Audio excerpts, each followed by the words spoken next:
What's going on? 602. Good morning and happy Friday from the 104.5 The Zone studios. I am Robert Walsh. Football was back on our televisions last night. Despite it being on brand with Thursday Night Football, it was still football, and a couple of Vols got some play. Hendon Hooker came into the second half of the Lions-Giants game, went 5 of 9 for 36 yards while rushing for another 34, ran over a defender in one of his highlights. Joe Milton continues to wow for the Patriots, also finishing 4 of 6 for 54 yards, added a touchdown, and added another 22 yards on the ground. Preseason action continues tonight at 6 o'clock with Falcons, Dolphins, and Texans, Steelers. But if you're here for the Titans, kickoff is at 6 o'clock at Nissan Stadium on Saturday. Head coach Brian Callahan updated the game plan. Who's going to play, who's not going to play for the Titans. Nick Vanette was out. That's a veteran rest day for Nick. He also will not play in the game on Saturday. The other two veterans that won't play in the game Saturday are Simmons and Landry. Both will not play. Everybody else will suit and play some part of that game. For all your foundation repair and waterproofing needs, you got to go to USSTN.com. Breaking news at once on your home for the Titans and the Vols. This is 104.5 The Zone.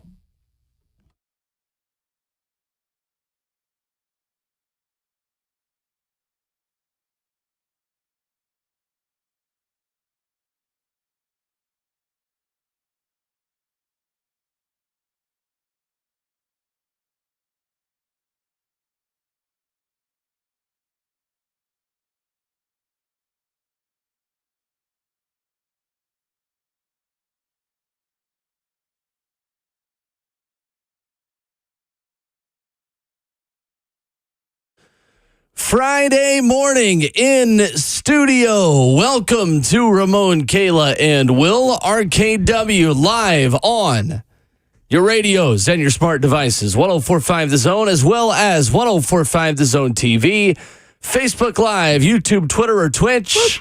Finishing off the week, getting you ready for Titans football tomorrow. Titans, 49ers. We got everything you need to know coming up this morning at 615-737-1045 on the phones. Ramon Foster, Kayla Anderson, Robert Walsh, Will Bowling. Friday, August the 9th, and ladies and gentlemen, football is back. We actually had football last night. We did. Believe it or not. I thought we was going to play the Friday song because we were already in season right there. I thought you set it up right there. No, we're good. We're good. Hey, it's Friday. Sure, we can. And we got a whole game tomorrow. Your name is first on this show. You have the right to make requests every now and then. Bert surprises every once in a while. You know what I'm saying? And I appreciate that surprise right there. Don't do it because I think we're supposed to. No, absolutely not, Will. This is awesome. I just know for sure there's a football game tomorrow, okay? So it's real. Night game at that, which I'm even more pumped about. It is. We ain't got the sun beating us down tomorrow.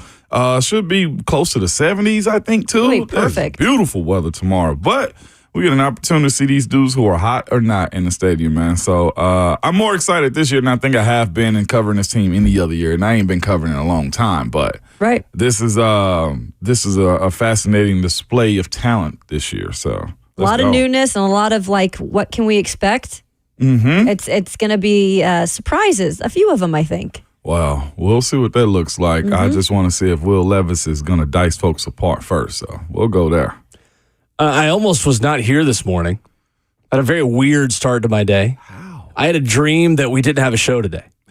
And so I canceled one of my alarms. Oh. I literally thought it was real. And we got an email of oh, hey, it was some kind of holiday. I thought it was Labor Day or something. So apologies to all the haters and losers out there who just wish that I just hadn't come to work. But I legitimately, I didn't even oversleep. It was at 4:50 a.m. when my first alarm goes off. And I was like, I guess we don't have a show. I turned off my 5 a.m. alarm. Thankfully, I was not cognizant enough to turn off my 5:10, 5:13, 5:15, 5:20, 5:25, 5:30, and 5:35 alarms. But I have all those. Yes, I do. Why? Why don't you just have Have I ever overslept or been late for this show? No, you have not. Exactly. But there should be a gap between you're going every 5 minutes. So when I was in high school, I had this app called Sleep Cycle where you would put your phone on your bed. You would set an absolute have to be out of bed time and a range of how long you wanted to be woken up. And based on when your sleep cycle was ending, it would wake you up at the right time in that 30-minute span. So I try to and then after that, you would turn it off, and then 5 minutes later, it would come back on. And then you turn it off again, and then 3 minutes later, it would come back on. So it like slowly eases you to wake up. It is the best way to wake up early in the morning. Interesting. I have Absolutely. a permanent alarm clock, so it literally will go off. If not at 4, like 3:50. Golly. Which can become a burden when you're on vacation. Oh, yeah, 100%. You got to force yourself to stay down on vacation. But, Will, I used to think to myself, like, I'd have to protect you going in, like, back alleys and dark back alleys. You're the one that will be protecting me going in dark back alleys, okay? Because you're a psycho for that, okay? No, Every that's not 5 psycho minutes, at all. Yeah, it is, man. I just want to say, like, you, sir, I think have more underneath the surface than I ever gave credit to. Every 5 minutes, like the effort, Kayla, to tap the phone, look at it, and go back to bed. Like, you, sir, are now the protector of the show. What do you thank you? I don't think you want me. That is not in the best interest of this radio program. No, I just being the physical protector. Yes, 100%. I could run away really well, but I used to be able to. But I got to figure out who's going to be last. Kayla, I might have to push you. Yeah, you don't want me being last. Nah, I got a secret side to me, baby. I kid, but man, I don't know. I guess waking up at 4:20 in the morning for mat drills in college somewhat conditioned me to just get on up or something. Yeah. Man. I had don't know. 6 a.m. practices in college too, I and I know. did the exact same thing then. Have you ever had your teammates come beat down your door? One of those guys be a dude that had his first NFL head coaching job last night. That was pretty cool. I literally did. Oh, I yeah? watched that game because Joe Rod, Milton man. was in, and Joe Milton was dealing last night. There And is- I'll talk about it in a minute. I saw Gerard Mayo, and Gerard Mayo looked weird in the hat he was wearing. I feel like Gerard Mayo is not a hat-wearing, head coach-looking guy. He still looks like the DC to me. I think he's You still should've figuring it texted him. out. Figuring out his look, everything. Yeah, you should text and be like, hey, this is what's working for you. Yeah, This is what's not. And I don't know what's going to work for Mayo on the Sure. side. I think he's a no hat guy. I would agree. Yeah. I think he's a no Some hat people guy. just can't pull it off. Like Coach Tomlin's a no hat guy. Like For sure. Coach Brian Callahan seems to be a hat Hat guy. guy. Tomlin wears a hat, Yeah. doesn't he? Nah, he don't wear a hat. He will at times, but early in the season, he's a no hat guy. Yeah. Check him out. By the way, that Joe Milton, like how they're drumming up all that stuff in New England, it's so funny to hear about. I don't even know what It's to say. it's just like incredible that they're like, we want him to be the guy. I don't even know what to say. Hey, Colin Cowherd is the one who wants him to be the guy. I've heard a ton of national people talking about it. Last night, they were gushing over Joe. I was starting to think for a second, did we underappreciate Joe? No, we didn't. Or is We- it just we the correctly practice thing appreciated like it. we've talked about? He's a hell of a practice player. He's one of the best practice players in the history of sports. Yeah. It's mean, incredible. Genuinely. Well, I clearly don't know my old coach because I said no Yeah, hat guy. he's wearing and a I'm hat in saying every 50 single one of these million hats. pictures. I'm so wrong. That's crazy. That's wild. It's to know great. this dude, man. It's great. Not Because go- they've got 4 quarterbacks there. Who's that? New England. Oh, So they New got to England figure does. out what they're going to do with at least one of them. The is going first to have to see rounder's the. always the go-to. Sure. Supposed to be. Yeah, I don't Yeah, think and then it's- Brissett is the starter, but then they got Zappy still. Zappy it's went weird fourth there. last night, though. I would say most teams have 4 quarterbacks at this point. But The Bears between, have 4 quarterbacks. But Zappy's Do they? done stuff for them in the past, and Joe's what, a 7th rounder or a 6th rounder, excuse me. 6. So it's like what I mean. I could see him just keeping Joe and kicking Zappy to the curb at this point, right? It's just one of them spots. Yeah, Caleb or I think they're going to keep 3. the next hot thing Right. and cheaper. I was proud of Joe Milton last night. I Yeah. was. I just for him. did not. Because the national narrative, like Kayla just said, has been Joe Milton, Joe Milton, Joe Milton. And I felt like as Vols fans, we somewhat underappreciated him, but no, it's too early. He's Yeah. seeing the It's way base too early. defense. Yeah. He's Way seeing too early. Base defense is Sure. right. He was And 4 of 6 for 54 yards. and a tutty. Don't forget Oh, that. I know the What was that, touchdown. The 38 yards touchdown was touchdown? beautiful. He did have 5 carries for 22 yards as well.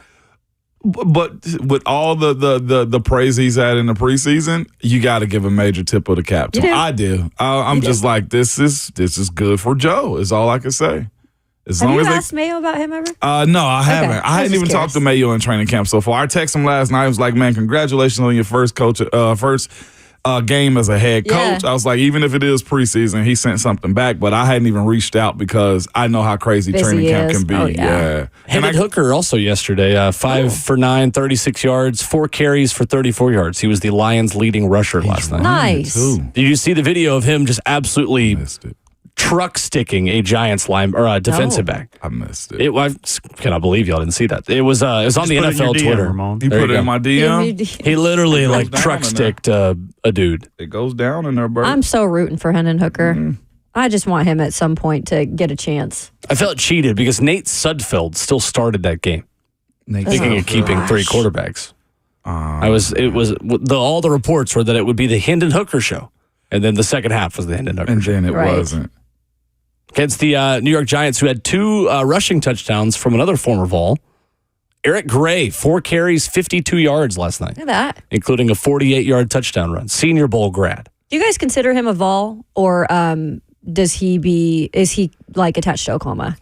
I don't I think never he's a know how to VFL. even do that. I don't think he is. Yeah. I'll give him. I'm gonna dap him up when I see him and everything. Yeah. But nah, he's Yeah. OU. I think He's is a the way I former look at Vol, that. but he's not a VFL. Former Vol. Lucas is the way I agreed look with at you that guys. We played a game on the Buck Rising I show, heard VFL or VF Hell No, and that he was not, in fact, a VFL. So he is in line with your that. guys' ideals. I feel like unless you were essentially forced out, you're not a VFL. Yeah. Okay. Yeah. That's the way I feel about it too. Like Toto did a lot of great stuff. Absolutely not. That's no, not he easy. is not. Yeah, I don't know if I can get with it. Like OU Jarrett boys, Garantano, VFL. I was going to ask you that. Yeah. He was kind of like, he's kind of forced out a little bit. Sure. he was. And he stuck through in some lean years. Yeah. There. He was a good kid. He just couldn't get it together. He's a nice guy. Really nice guy. He's a nice guy. Yeah, the ones that chose to leave. Nah, you on your own on that one. You out. Like Jalen Hurt, another one to me. That's one of the most difficult ones. Why? Well, because part of it was Butch Jones's fault True. Okay. and not like actually using him the way he should have been used. And also at the same time, not using Alvin Kamara the way he should have been used on the same roster. Yes. Anyway, 615-737-1045 coming up this morning. Brent Hubbs of VolQuest's weekly visit at 7:20. At 8:20, our pre-preseason official, unofficial RKW 53-man roster. Going to build one for you coming up at 8:20. Stock up and stock down at 9:20 as we finish off week 3 of training camp. And coming up next, we tell you what happened on the practice field yesterday as Hour 1 continues on RKW.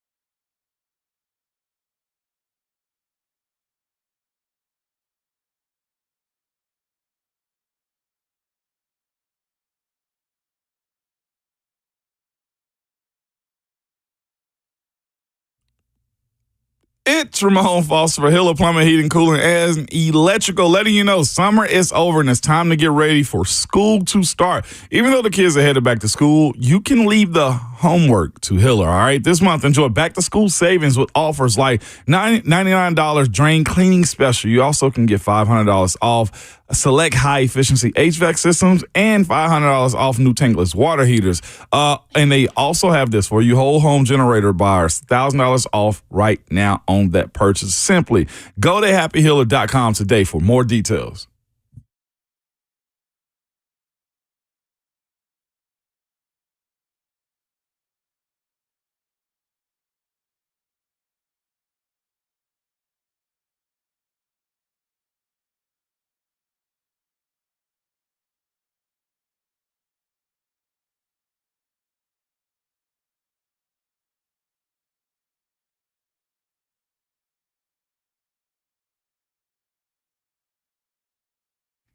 Don't be surprised this week to see other jewelry store owners shopping at Genesis. They'll be taking advantage of Genesis' most aggressive offer ever.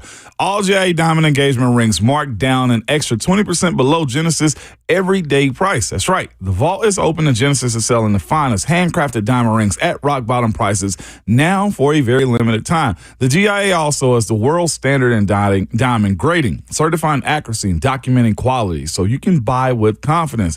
Every Genesis engagement ring is included in this event, from a half a carat up to 20 carat stones, all shapes, rounds, radiants, pairs, princess cuts, emerald cuts, cushion cuts, and ovals.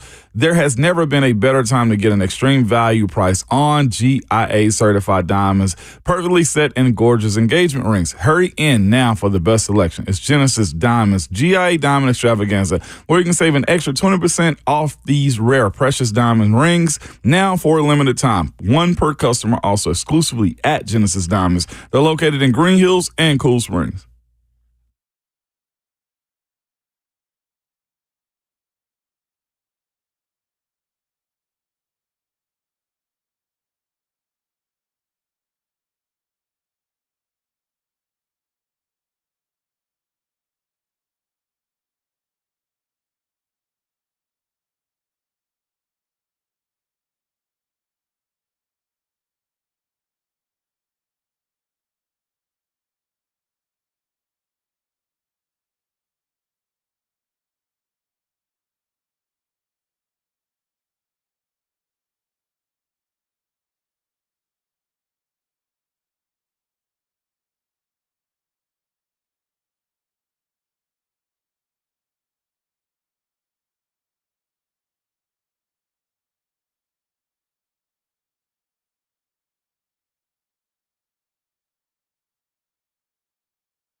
Friday morning, and we are acting like it. On RKW, Ramon, Kayla, and Will. Ramon Foster, Kayla Anderson, Will Bolden. We've got Olympic weightlifting on in the studio this morning. Final weekend of the Olympics. Yeah. Already, huh? Already? 2.5 weeks. I've enjoyed it. I've thought it went by quick, maybe for the fact that I've watched a lot of it, and I'm Me too. enjoying every minute of it. I am also. It's been good, man. I think we're leading in golds again. By one. Yeah, I'll take it. Yeah, and in medals we're leading, obviously. Track and field goals are tripling up the rest of the competition, but we'll get to that later as the show continues Can't wait. in our Olympic minute. He can't That wait, was man. wild. There were some wild things that happened with that yesterday. Every single day of track and field has lived up to the hype. It is the best Olympic sport, and it has totally been, I feel like, the marquee sport of these Olympics. But we'll get to that coming up later in the show. Yesterday, on the practice field, every quarterback threw an interception. Will Levis, as written by Jim Wyatt at TennesseeTitans.com, 12 of 15, a pick, 9 of 11 in teamworks, 3 for 4 in 7-on-7 drills. But for me, guys, correct me if I'm wrong, the story of the practice is how good the Titans are at running the football right now. Because that's 2 practices in a row that we watched where every running back had some kind of explosive run and looked really good in that phase of the game. Yeah. It is, and every back too, man. For the most part, the guys that are playing a role that we think could be significant, they're stating their case. Well, by the way, ran into Jabari Small yesterday, dapped him up and hit him with a go Vols. I really liked him when I talked to him. Yeah, Smart he's super kid. cool, man. He gave the head nod, understood the assignment. He knew it was all Vols here. But besides that, what we saw yesterday was Tony Pollard hit the line of scrimmage and bust one to the left for a touchdown. And I think he outran guys on the edge. We can say that. One, as far as his breakaway speed, his ability to accelerate quick, I thought that was very exciting.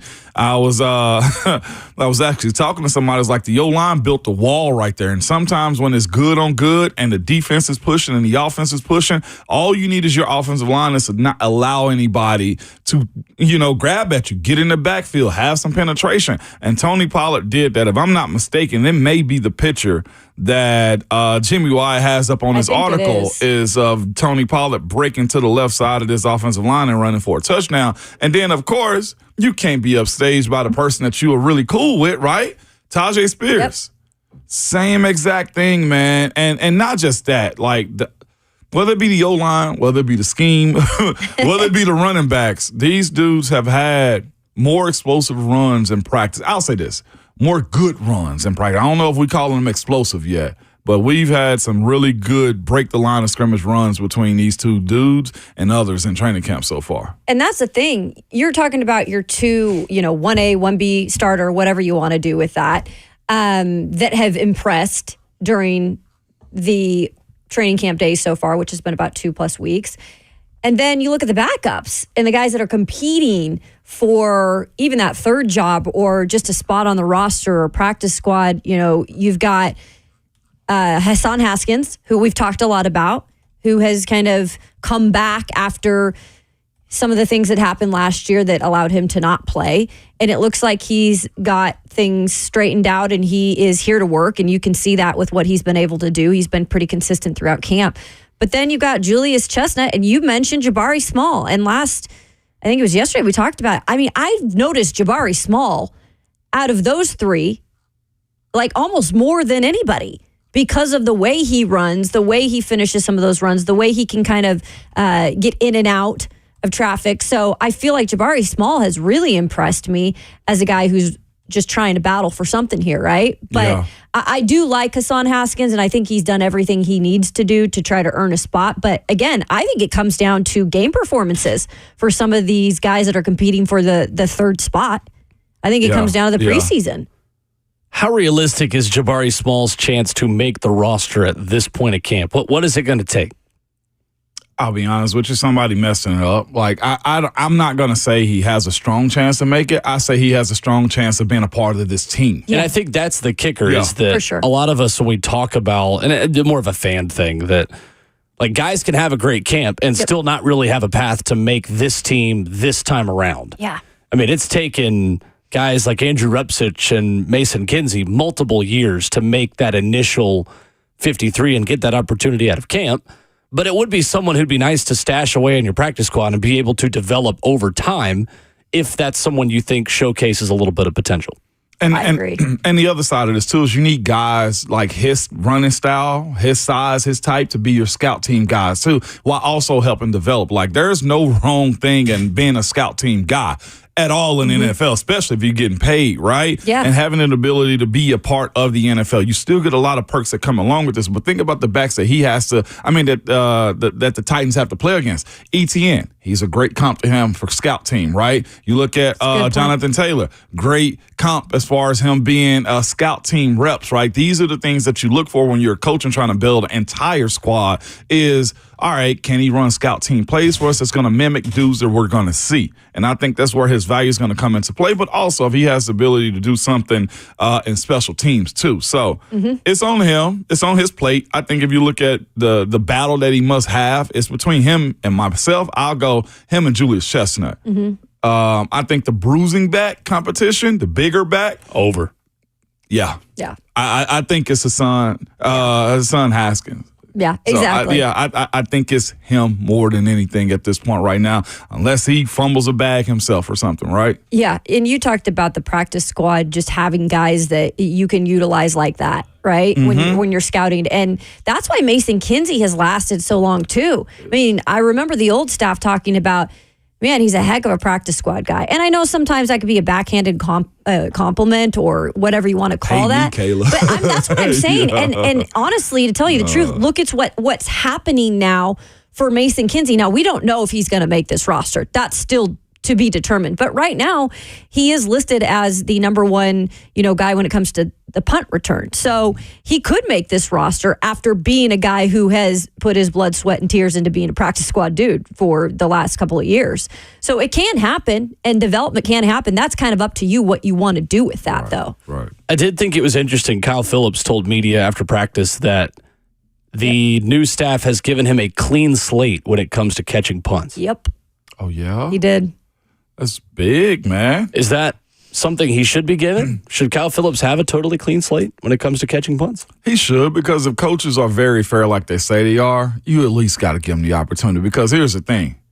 If he screws it up, I bet you this, they've watched film on what he has done. Yeah, for sure. You know what I'm saying? Like, I'll let you do it, but your leash is probably shorter than you realize. Like, to say, no, we're shutting you down, he may have learned. Like, the redemption side of players' careers and mistakes that they've made and stuff like that. Like, coaches, fair ones, will give you a shot, but it's on you to not fumble the ball again. Right. Make smart decisions on where you feel the ball at. If he has those same issues, he's out of there. Yeah, I think he'll get one, and I don't know if he'll make this roster, but if he does, I think it's a short leash. I really do, just because what Ramon said, you've seen tape on him.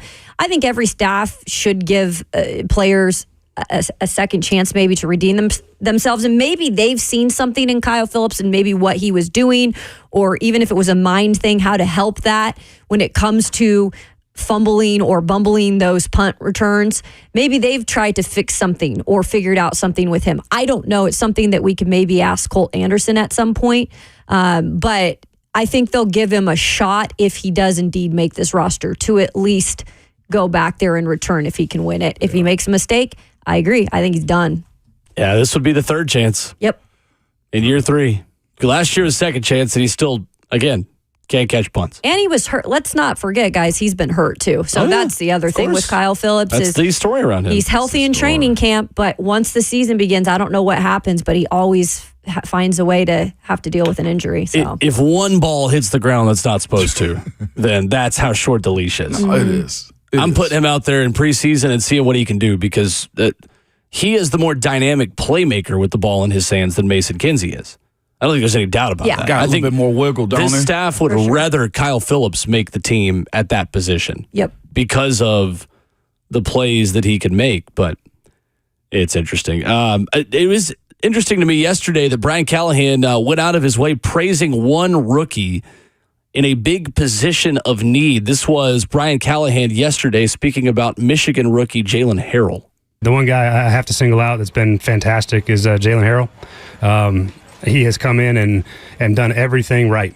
and that's a big step for a young player. And then he's actually shown real ability to rush. And so again, he's another player in a live action. We'll see if it translates to what it's looked like on the practice field. But been really impressed with what he's done so far. He's been physical as an outside linebacker. He's shown rush ability. He's made plays when he's had opportunities to make plays. So everything about Jalen has been really, really exciting. So put him on the list of guys that I'm excited to go watch play on Saturday. All right, let's see it. Yeah. You get the shout out from Coach. Those expectations go up just a little bit when preseason games begin. Not a bad thing. I'm excited to see what Jalen Harrell can do, but Brian Callahan went on to say later in the press conference that he has shown the ability to be a 3-down outside linebacker. Man, that would save so many. It would solve so many problems for them if they could get somebody drafted that late, a 7th-round pick, to be a guy for them rushing the passer. Yeah. They need the production. They do. Period. Here's my thing, though, about doing everything right. Here's just my one devil's advocate part of it. We heard the same thing about John Njoku, too. And Rashad Weaver at edge rusher 2 years ago. Yeah. You know what I'm saying? Like, I love. It's always one of these. Yeah, it is. I love to do everything. I'm gonna do everything right type of guy. You feel me? Like it had to. Like, but that's one thing that I want to see be a part of. Also, your game too. I want to see it translate over because I think John Njoku is what we thought he should be at this point. I actually thought he was going to be a little bit better, and this ain't no knock on him either. It's just where you are in your development, and sometimes it's just you as a player. But the same conversation came out about John Njoku, about he's done everything right the offseason and et cetera, et cetera. I will say Jalen Harrell has popped. He's popped I've heard a his lot name. in camp. No, I've noticed him, and I'll be honest on it. I know somebody that knows him that said he is this type of guy. It's just the opportunity that he needed. Like there was a logjam of talent at Michigan as far as the guys that were around and in front of him. Again, dudes are in position all the time to where they just need more reps, and he's gotten more reps. If Arden Key is out for a little while, this is where it's his opportunity to shine and set in his rookie year, just to tone for everything else moving forward as far as his career. Because as a 7th round guy, seventh round guy, his opportunity is a little bit slimmer than most just because of that. And now it's the perfect opportunity to jump the line. Like. At this point, I think it's a big competition between him and Rashad Weaver as far as who gets the first stab at reps. And just because he's a rookie doesn't mean he doesn't deserve the opportunity. But I'm also that doing everything right needs to translate over into the game. Yeah, doing everything right is fine, but what's the next step to that? What is he doing really well, right? What is he doing to win the spot?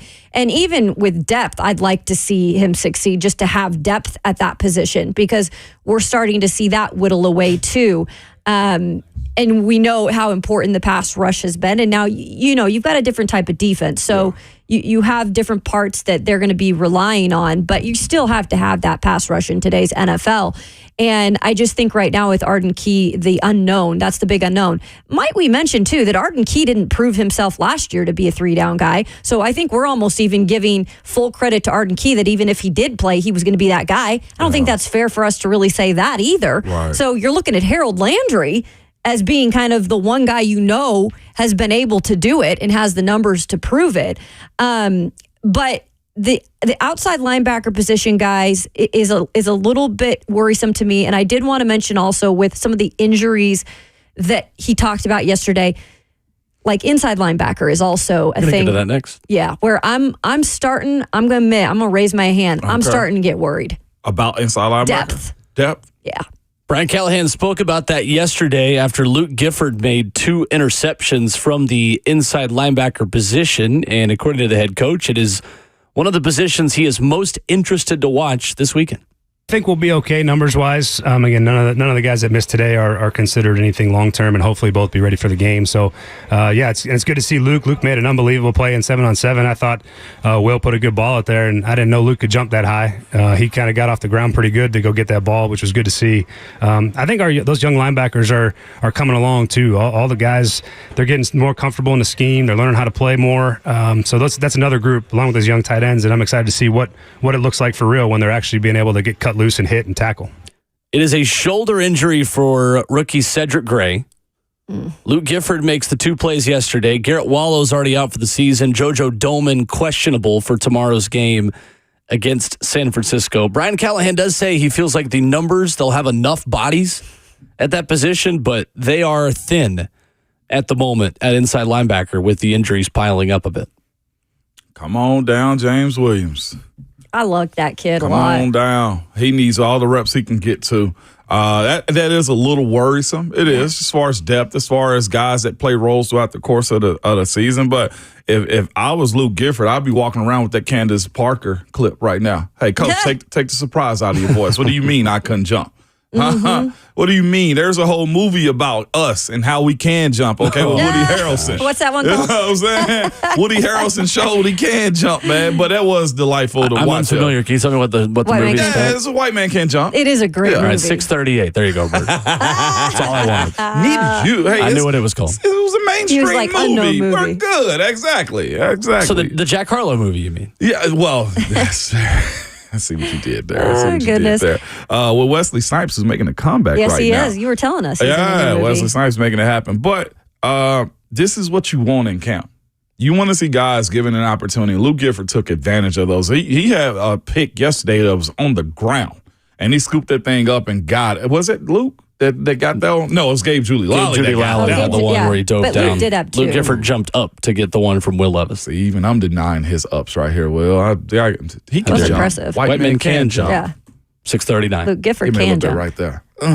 I am worried though, just because I get it, and being able to have competition is always a good thing, and some of these guys having a chance now to move their way up the depth chart possibly, or just getting more reps. I agree. I think it's good for some of those guys like a Luke Gifford, like a Chance Campbell. But when it comes to actual regular season, real ball, if somebody goes down, whether that be Kenneth Murray or Jack Gibbons, now we're like, okay, who is really the next man up who can actually take hold of the reins and not skip a beat, right? And that's Jamal still Adams. to be determined. Chance Campbell's the one right now. And you're right. What do they do? Do they say, hey, Jamal, we know you don't want to play linebacker. That's why you didn't go back to Seattle. But, hey, we need you to play linebacker. I don't think it's at that point yet. I mean, they still got Chance Campbell. I'm saying if something did happen. But Chance hasn't played a lot of real NFL football at the starting level. Otis Reese in that room as well. I would have liked to heard more about Otis Reese this offseason. We really, in training camp, haven't heard his name a lot. That's where this weekend is big. It's a tough position to evaluate when you can't tackle anybody. Sure. Inside linebacker. Although maybe the hardest position to evaluate because, again, like you can shoot the gap and try to get to a running back, and you might be able to hug him and hold him up in training camp, but that's not a guaranteed tackle in a live setting. Yeah. I think that's why. That's why I have not taken anything huge away from inside linebackers, because I think for my untrained eye, that's a position I don't know how to evaluate in training camp. I think Kenneth Murray, though, and Jack Gibbons, give them a ton of credit. They have stood out in camp, and they have made plays, so I will give them credit. Coming up, something that was interesting yesterday as Peter Skoronski talked to the media. He had a quote that I think Titans fans will love. That's coming up next.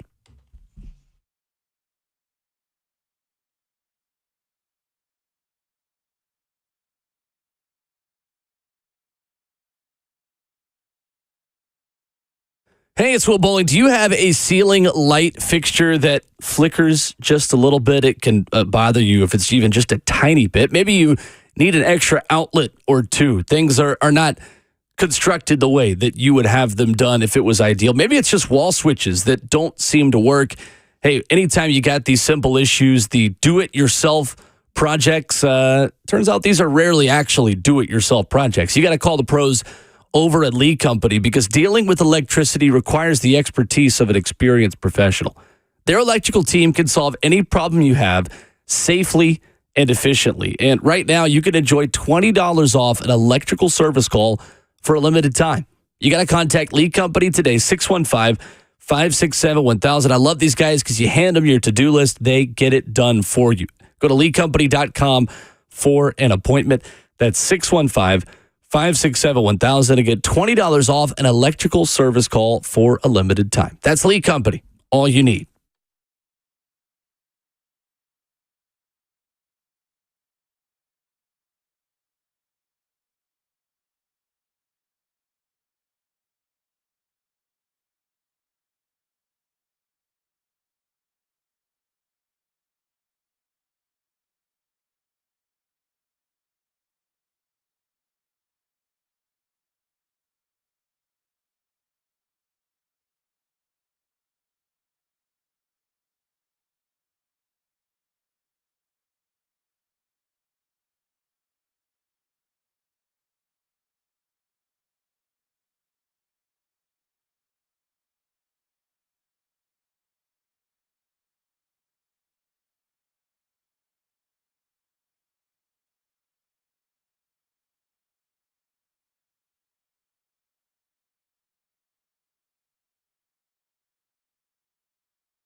Well, yesterday, the man that I think is going to the Pro Bowl talked to the media. As we wrap up hour number one with a little bit of Peter Skoronski here on Ramon, Kayla, and Will. 615-737-1045 is our number. Peter Skoronski was asked a lot of things. However, I thought the most interesting thing he talked about was the guy who had just talked right before him, the big man, T'Vondre Sweat. Peter Skoronski said he has exceeded his expectations. This was the Titans left guard yesterday. Really impressed. He's exceeded my expectations, honestly. He's gotten after it in the run game, and in the pass game, I've been impressed with him too, and his ability to get to an edge. But obviously, passes the look test totally. But there's not a lot of guys that have that size and speed and ability to get to an edge and pass pro, and obviously run game. He's as stout as could be.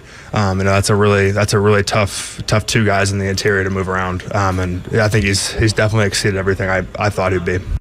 Guys, the biggest positive that I think we are getting from the T'Vondre Sweat conversation is the fact that he's not just a big body. Mm-hmm. And anyone who watched him in college and draft people have told us this for months. And I think we talked about it a little bit down in the Senior Bowl when Rhett Bryan was down there and those guys watched him operate there. This is not just a mountain you've got to move. There is a complexity, I think, to the way T'Vondre Sweat's bag is being developed, and I think it's a very positive development right now. It is, and we're down to watch him. Like, I saw him bend the back of, the Arkansas center, 180 degrees backwards. You see that. Bull limber. You know what I'm saying? Yeah. You see him do that, and you see the bull rush. But then, as Peter Skoronski just said, by the way, I'm on the SCO train. By the way, okay, it's the SCO train is what I'm calling the Peter Skoronski train. Okay. By the way, can I add to that? Yeah. He's becoming one of my favorite players just because he's not what just he does on the field. I love speaking with that guy too. So yes, can I also piggyback off this? I have DM'd him my mom's number. I want him to be my new stepfather. Is that where he's at with you too? I would love him to be my daddy. Come over Christmas, Thanksgiving, get presents, we take all me agree. fishing. But start the fire and leave is what you're saying. You'd love for your daughter to go on a date with Peter Skoronski. Is SCO train cool? Is that's I like too that. much? SCO train? No, I like it. Either way, I'm just going to call him Pro Bowl Pete. Because I stood on the table Pro Bowl yesterday to Pete. say Pro Bowl Peter. I'm just going to have him Pro take a Bowl math Pete. test for me. You can be my guy that goes and takes a math test for me. But hearing him now as a guy that's a young pro speak about T'Vondre, again, I told you guys, the complication of learning how to block him is something that I would be watching film, rewind, play, rewind, play, because he has the ability to bull rush the heck out of you, but also getting to the edge. That's one thing that I think that's going to be very advantageous for him is if he gets you to the edge, his ability, because of his size and weight and power, to push you into the quarterback's lap is very unique, man. And he mentioned, of course, Jeff in that same sentiment, those two dudes together. And I think we all are also recognizing Sebastian Joseph Day role in this too. You got a nice trio for what you lost in Danico last year. I think you have the ability to replace that thoroughly this year if these guys answer the call. And this starts with the young fella in T'Vondre, and also getting the most out of a guy like Sebastian Joseph Day, who's very capable. You saw Coach Tracy Rocker talk about him yesterday and the role that he plays in. There are a lot of pros in this league that don't get the big spotlight. He's one of them, but if you mention his name, you know what he's capable of to do with your team. I love it. I think this is why, they took a gamble on a guy like T'Vondre Sweat. And look, this has to actually work out once the regular season begins, and it has to continue, and he has to continue to develop. But everything we've seen of T'Vondre Sweat up to this point was, he needs to be here in training camp. Okay, he's done that. He needs to be able to be down or be able to kind of not run out of breath. He needs to be able to be out there for a little bit. He's done that. And now it's okay, let's take it to the next level. Let's see you playing a little game action now.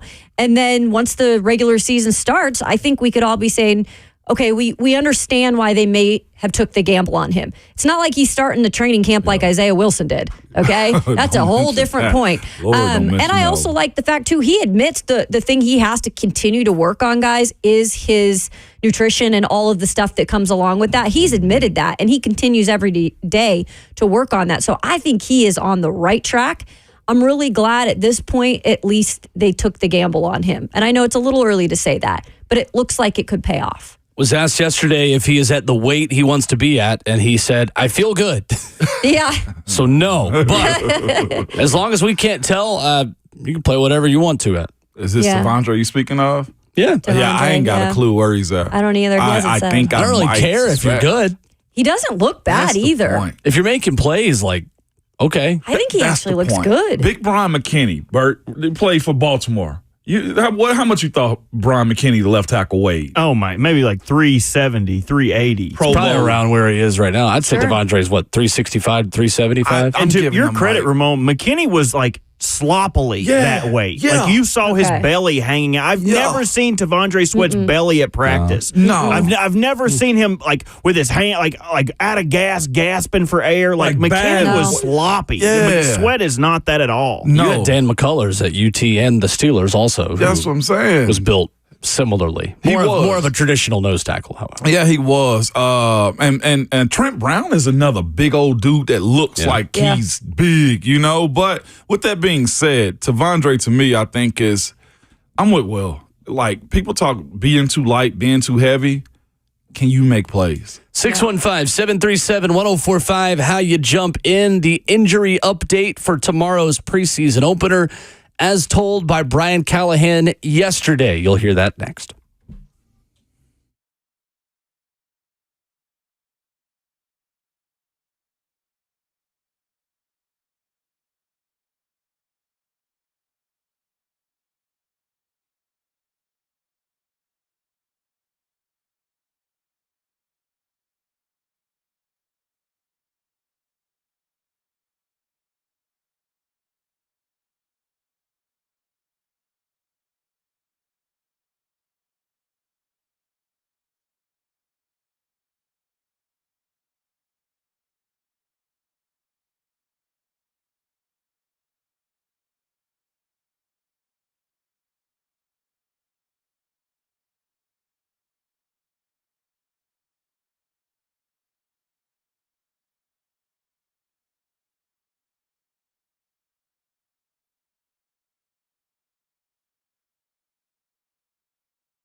What's going on? 7:01. Good morning from the 104.5 The Zone studios. I am Robert Walsh. Football was back on our televisions last night.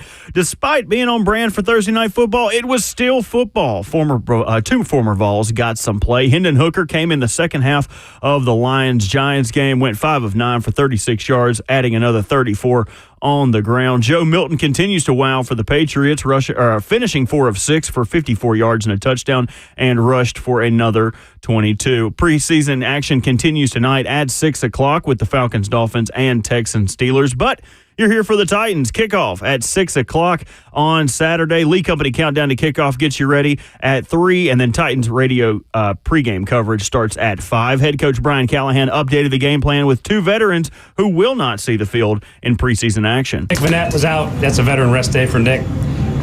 He also will not play in the game on Saturday. The other 2 veterans that won't play in the game Saturday are Simmons and Landry. Both will not play. Everybody else will suit and play some part of that game. For all your foundation repair and waterproofing needs, you got to go to USSTN.com. Breaking news at once on your home for the Titans and the Vols. This is 104.5 The Zone.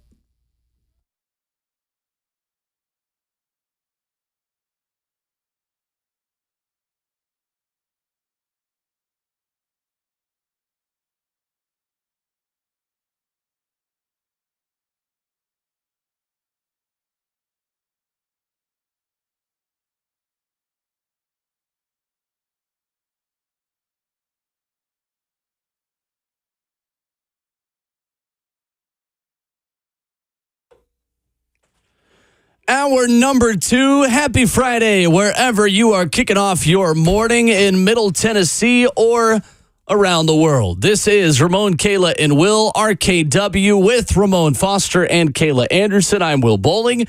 Robert Walsh pushes all the right buttons, and coming up in 15 minutes, VolQuest's Brent Hubbs will join us. Our weekly conversation with our Tennessee insider, breaking down Tennessee's first preseason scrimmage, fall camp that rolls on.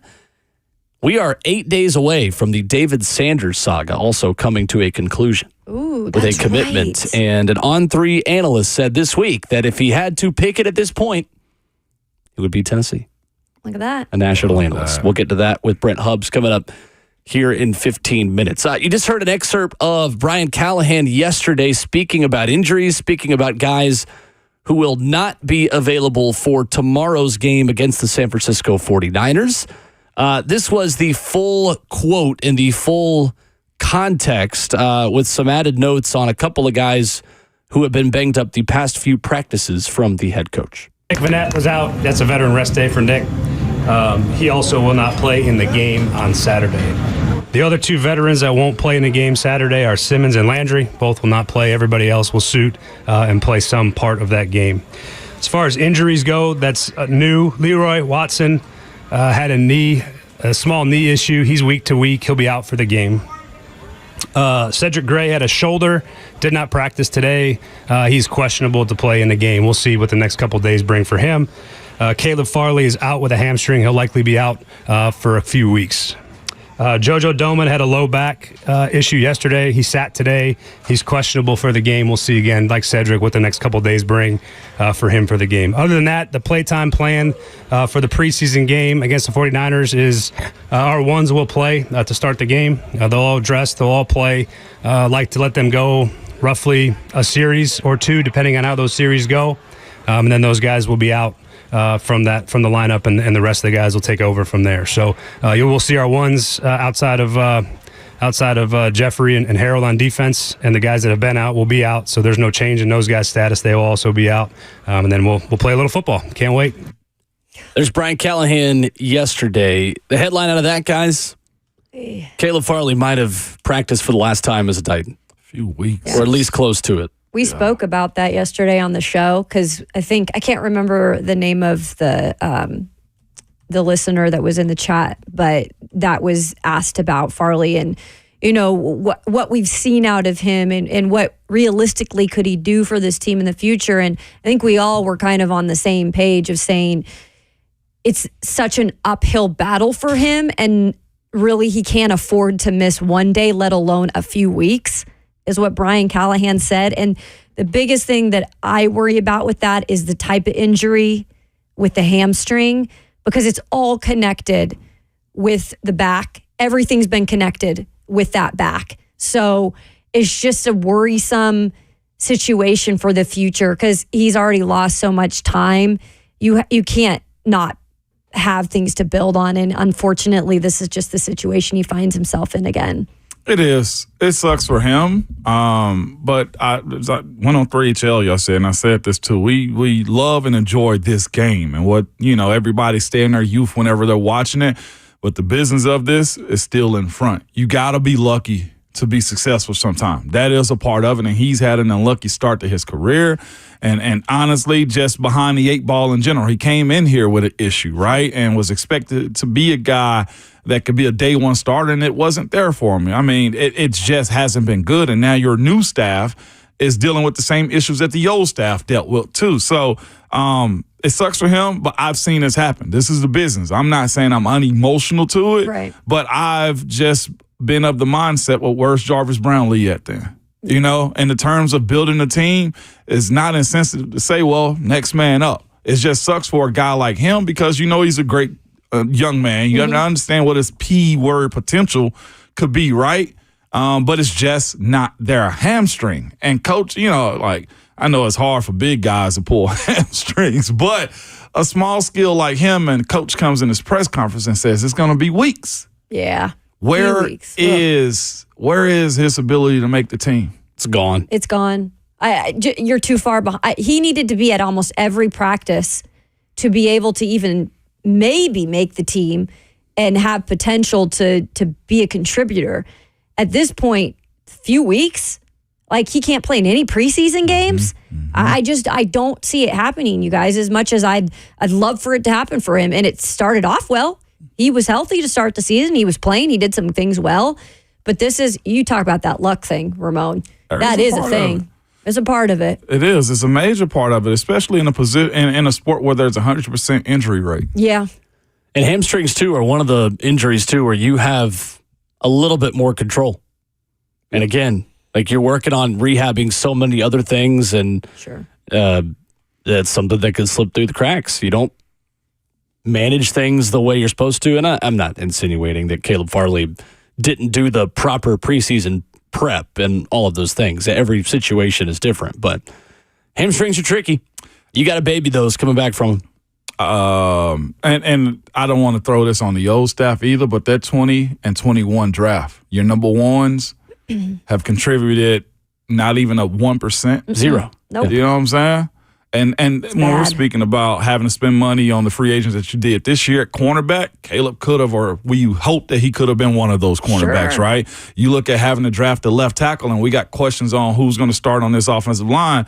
Isaiah Wilson could have been one of those guys. So missing on the ones, right, which is it's hard to do. It's hard to build a franchise when you miss on your first-round guys. Those are supposed to be your building and culture setters. Yeah, I mean, at this point in the Lewan career, you were giving Taylor Lewan his second contract at this point when you drafted him in the first round. And at this point, J.C. Latham could have just stuck as your right tackle. Mm-hmm. Boom. If you had a legitimate left tackle, then you bring in J.C., you've got your bookend tackles for the next 5-10 years. And then you could have drafted a younger, safety or something. Or Roma Dunze. Right. We're playing catch up here in terms of what we're talking about with so many positions. And I'm with New System in our chat too. I'm very empathetic with him. Yeah. Losing his father publicly the way he did, and came into it. I think he lost his mom. As somebody that's dealt with that while also playing in professional sports, I empathize with him totally. And he's been a pro. He's fought through adversity. Yeah. It's just the body won't let him. And that's the thing, is in this business, you trying to win games. Yeah. It's insensitive to just say, hey, let's move on. But I've seen coaches, and we all have. Well, okay, look, we've been at practice. Somebody go down with an injury, move the drill up. Yeah. That's just how it goes. Move the drill up. The game will go on because September 10th got to happen. Yeah, the NFL moves on with or without you. It is quite a machine. It is a machine, man. Absolutely. It is. So we'll see what happens for him, but his ability to make this squad has become very, very hard. If I'm giving him a little bit of advice, stay injured, get your injury settlement, or go to IR. The one thing I do think is interesting is that Jarvis Brownlee is starting to become the Chidobe Awuzie replacement. Because I think we saw Jarvis Brownlee more as a nickel and more as an inside guy first, and maybe someone who can in a pinch, really very similarly to the way Roger McCreary came in. And you said his best position will be inside based on his size and intangibles, but he's a guy that could maybe play both inside and outside. I think Jarvis Brownlee's competition is with Trey Avery right now to be that next corner up behind Chidobe Awuzie, who continues to miss time with a calf injury. Yeah. And Jarvis Brownlee won't go away. Oh, he's At all. great. I talked to him yesterday. I was like, man, this guy's awesome. Like, he's got the attitude. He's got that chip. Like, and he's done really good things. That's actually a guy I'm going to be laser focused on in preseason games. I think he could make a difference. VolQuest's Brent Hubbs joins us coming up next. Tennessee has a scrimmage tonight as Josh Heupel prepares his players for Tennessee football coming up in 3 weeks and 1 day. Ladies and gentlemen, we are here. Yeah, we are. We get the latest from our Tennessee insider, Brent Hubbs, next.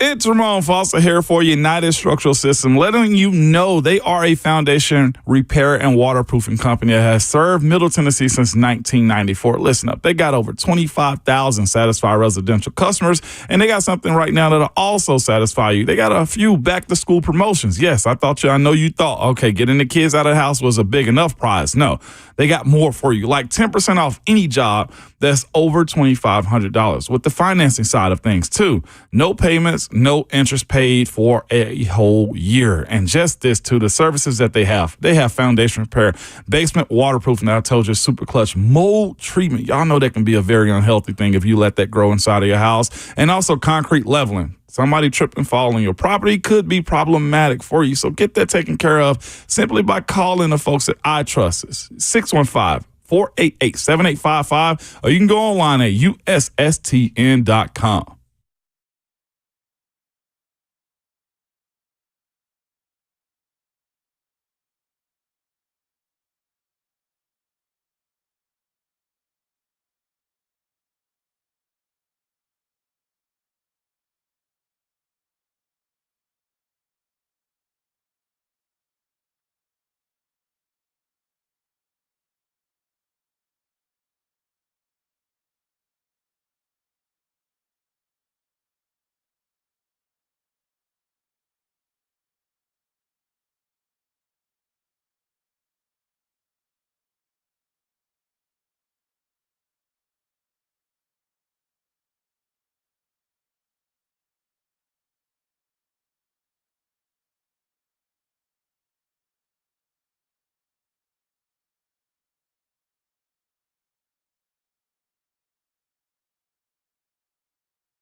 Rolling right along, 3 weeks and some change left until Tennessee football takes the field against Chattanooga.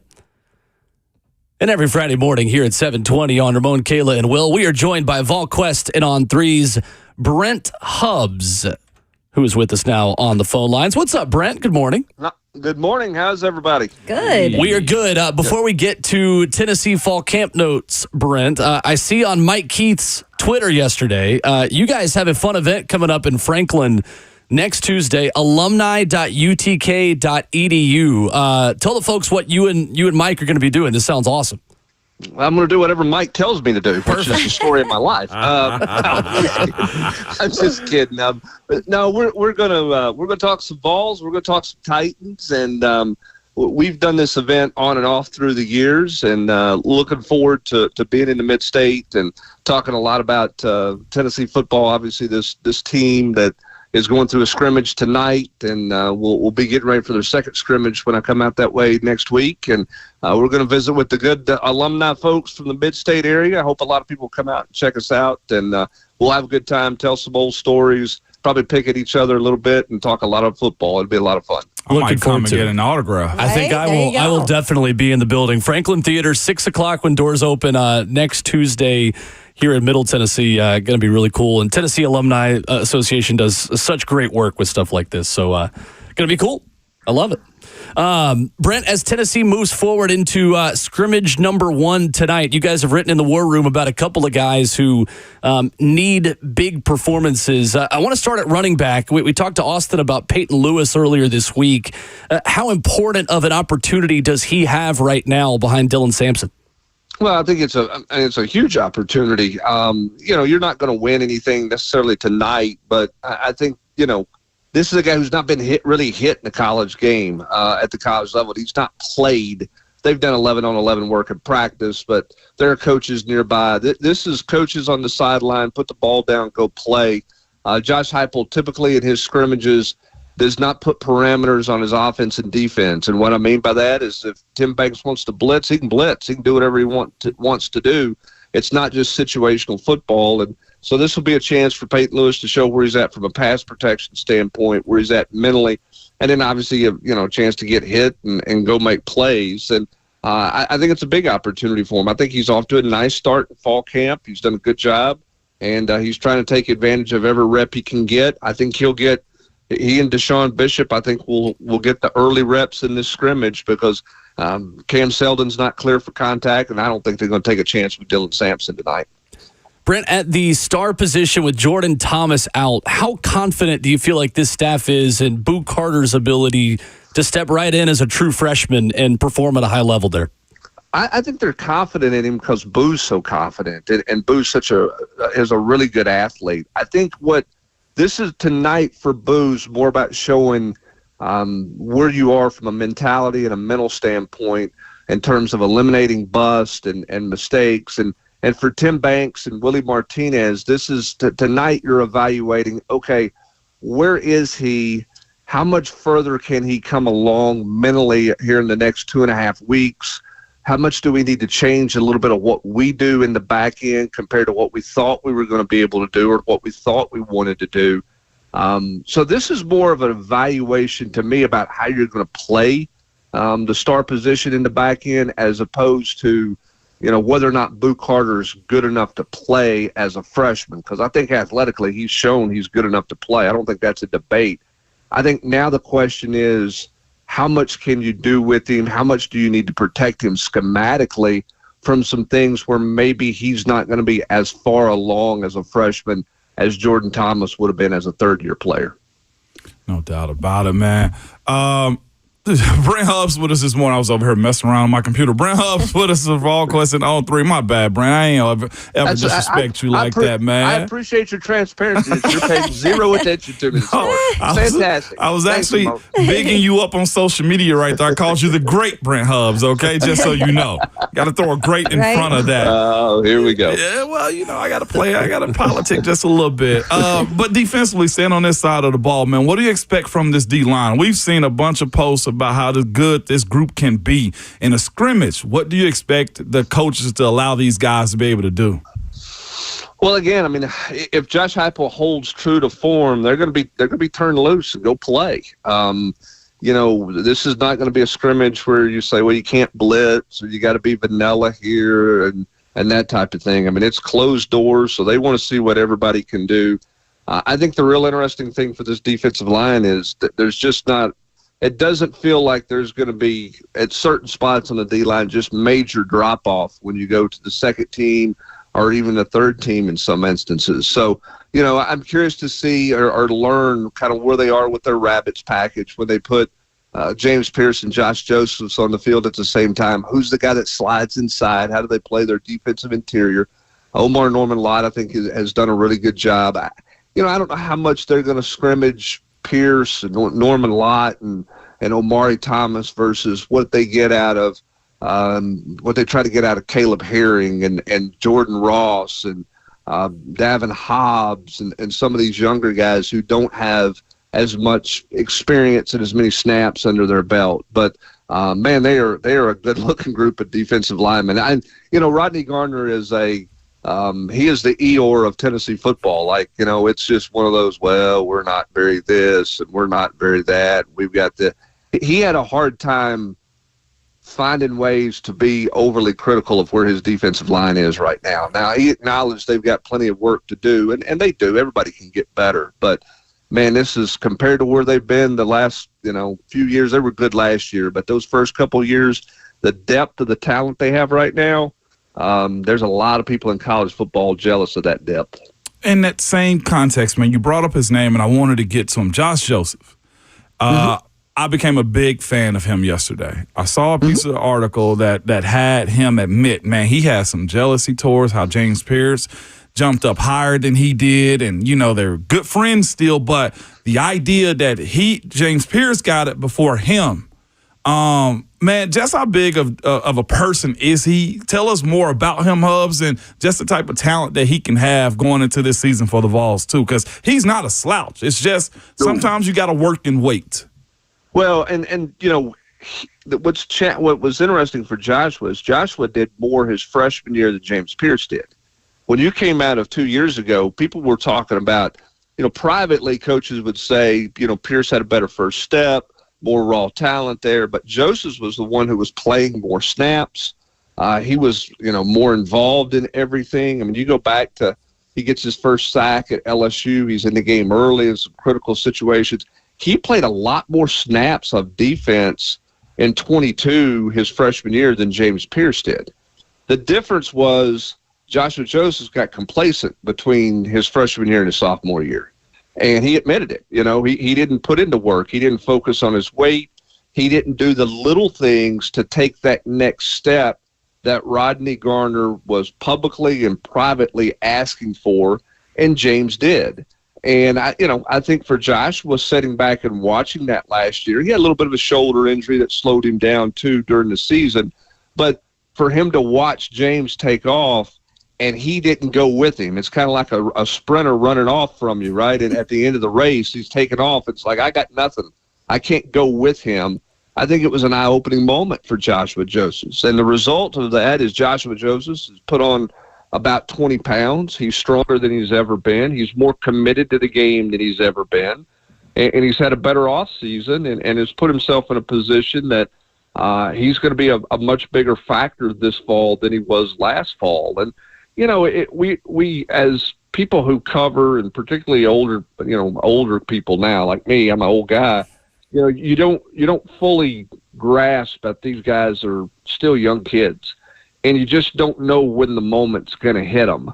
And I'm not saying he's going to go on and suddenly now be an all-SEC player or a candidate to go high in the draft or anything like that. But, Tennessee has had these kinds of guys over the last 3 or 4 years where the light bulb really came on, and it hit.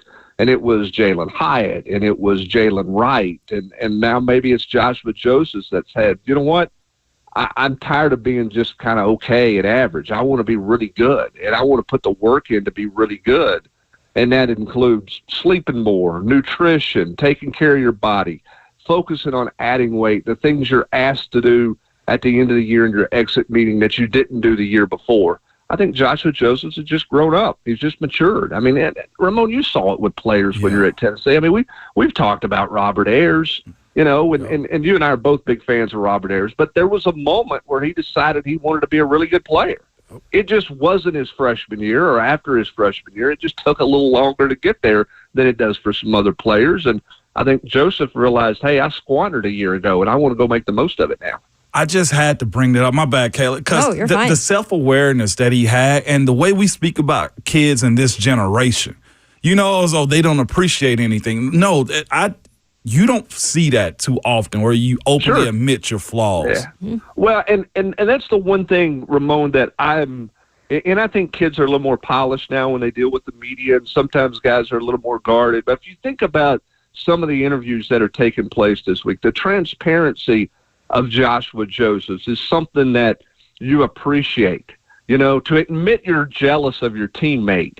Not that you're a detriment to him or you're a problem because of it, but you're jealous of him. And to openly admit that to everybody takes a lot of self-awareness and self-discovery, if you will, of who you are. I mean, Ethan Davis yesterday talked about, you know, hey, I realized, you know, I tried to block some people last year, and, man, I got embarrassed because I wasn't physically strong enough to hold up. I knew I had to go work. And you can know that privately, but you don't hear a lot of people be, you know, transparent about that. And I respect the guys who do that, and certainly came away with Joshua Josephs going, all right, he's a different dude.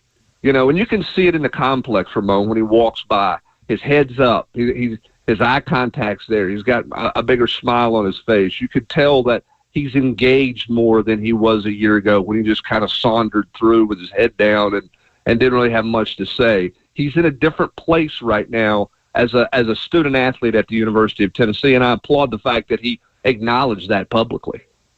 Yeah, that's big. Love hearing that. Brent Hubbs of VolQuest joining us this morning on RKW like he does every Friday at this time. Going on more about the scrimmage and some of the guys that we'll see out there and maybe that we won't see. What about Brew McCoy? I know that he'd like to scrimmage, but is this something they really need him to do just because they're trying to be a little bit more mindful of that? Oh, I'd take his helmet. I'd hide his helmet tonight. He'd probably hide his shoulder pads. I don't think I'd take him to the stadium and let him get dressed. That's my opinion. I mean, I don't think he's going to scrimmage. He wants to scrimmage at some point this preseason. He may talk him into getting a few more a few scrimmage snaps here in another week or so, but I don't anticipate him getting anything tonight.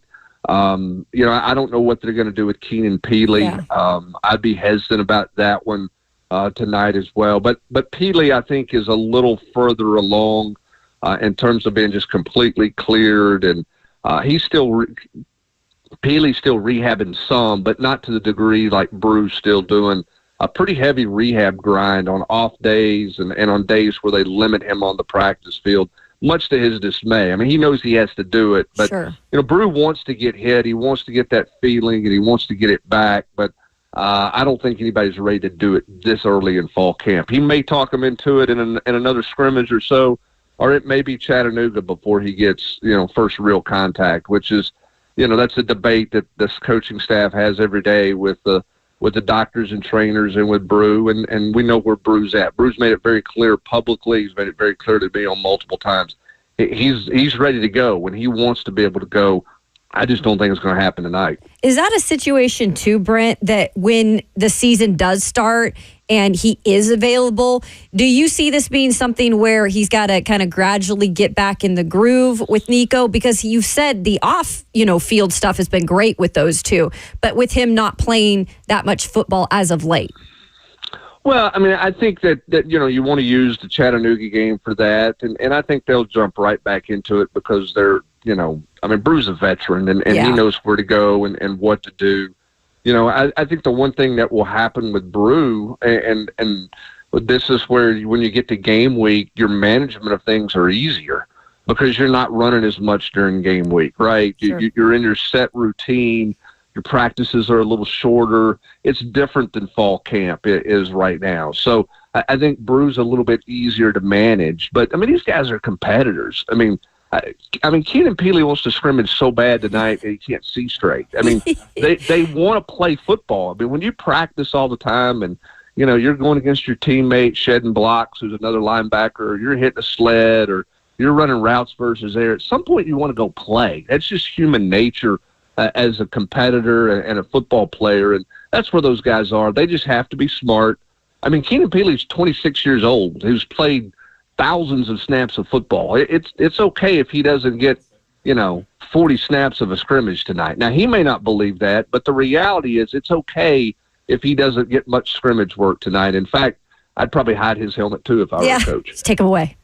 Ramon's laughing at me, Brent, because I gave a thumbs up. I think Keenan Peely is the last athlete who will ever be my age to play college athletics. But I mean, think about this. Edward Spillman was 10 years old when Keenan Peely was a freshman. Gosh. Wow. I mean, Tennessee's freshman linebacker who's in a meeting room every day to learn and is learning from the veteran in the room was 10 when Keenan Peely strapped it on and played his first game at BYU. 10 years old. I saw a tweet yesterday that said, isn't it crazy that current college freshmen were middle schoolers during COVID? And that made me feel really weird about everything. But yeah, that's crazy.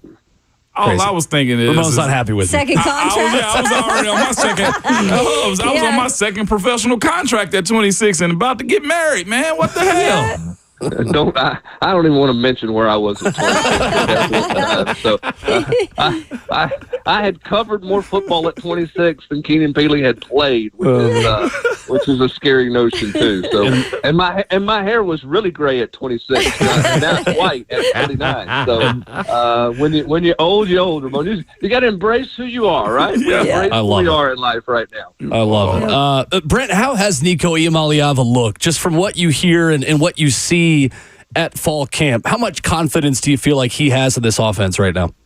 A ton. I mean, I think he feels really good about it. Now, some situations are going to show up tonight, and that's why I think they'll put the ball down and let him play. You don't want it scripted out.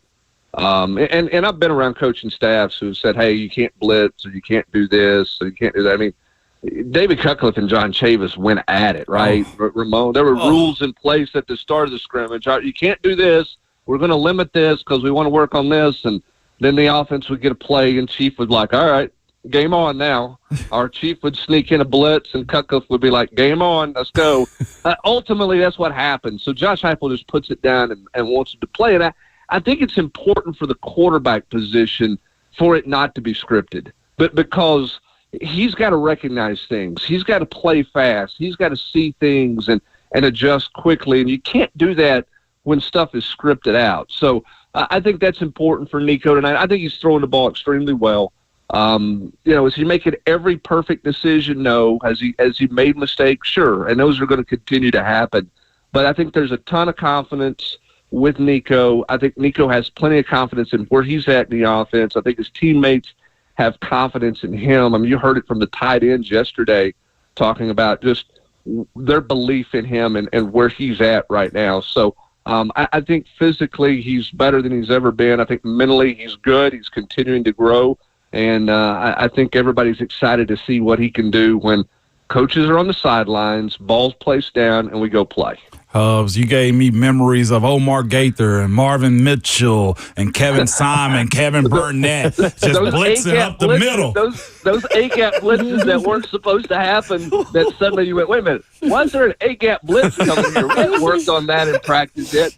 Chief's mad. And Chief some NFL talent in that, too. And Chief is barking on the sideline, getting everybody else, not on top of Justin Harrell and Paris. Stop, and Hubbs. the head coach of the New England Patriots, who was in there, too. And Mayo, like, come on, man. Hubbs, you ain't supposed to come on here doing all this.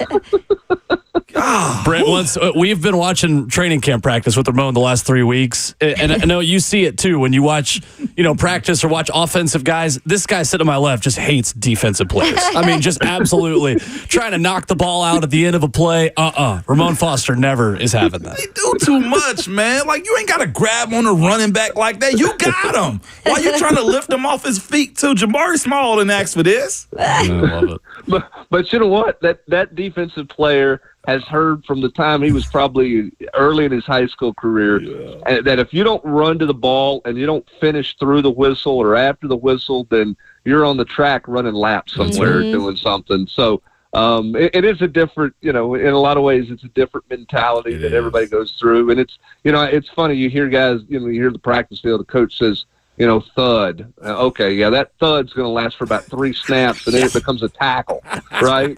I mean, I'll never forget. And I didn't want to go down memory lane all morning this morning, but the first practice I watched with Ed Orgeron, Lane Kiffin's year, it turned into rugby. There wasn't a pad. There wasn't a pad on anybody.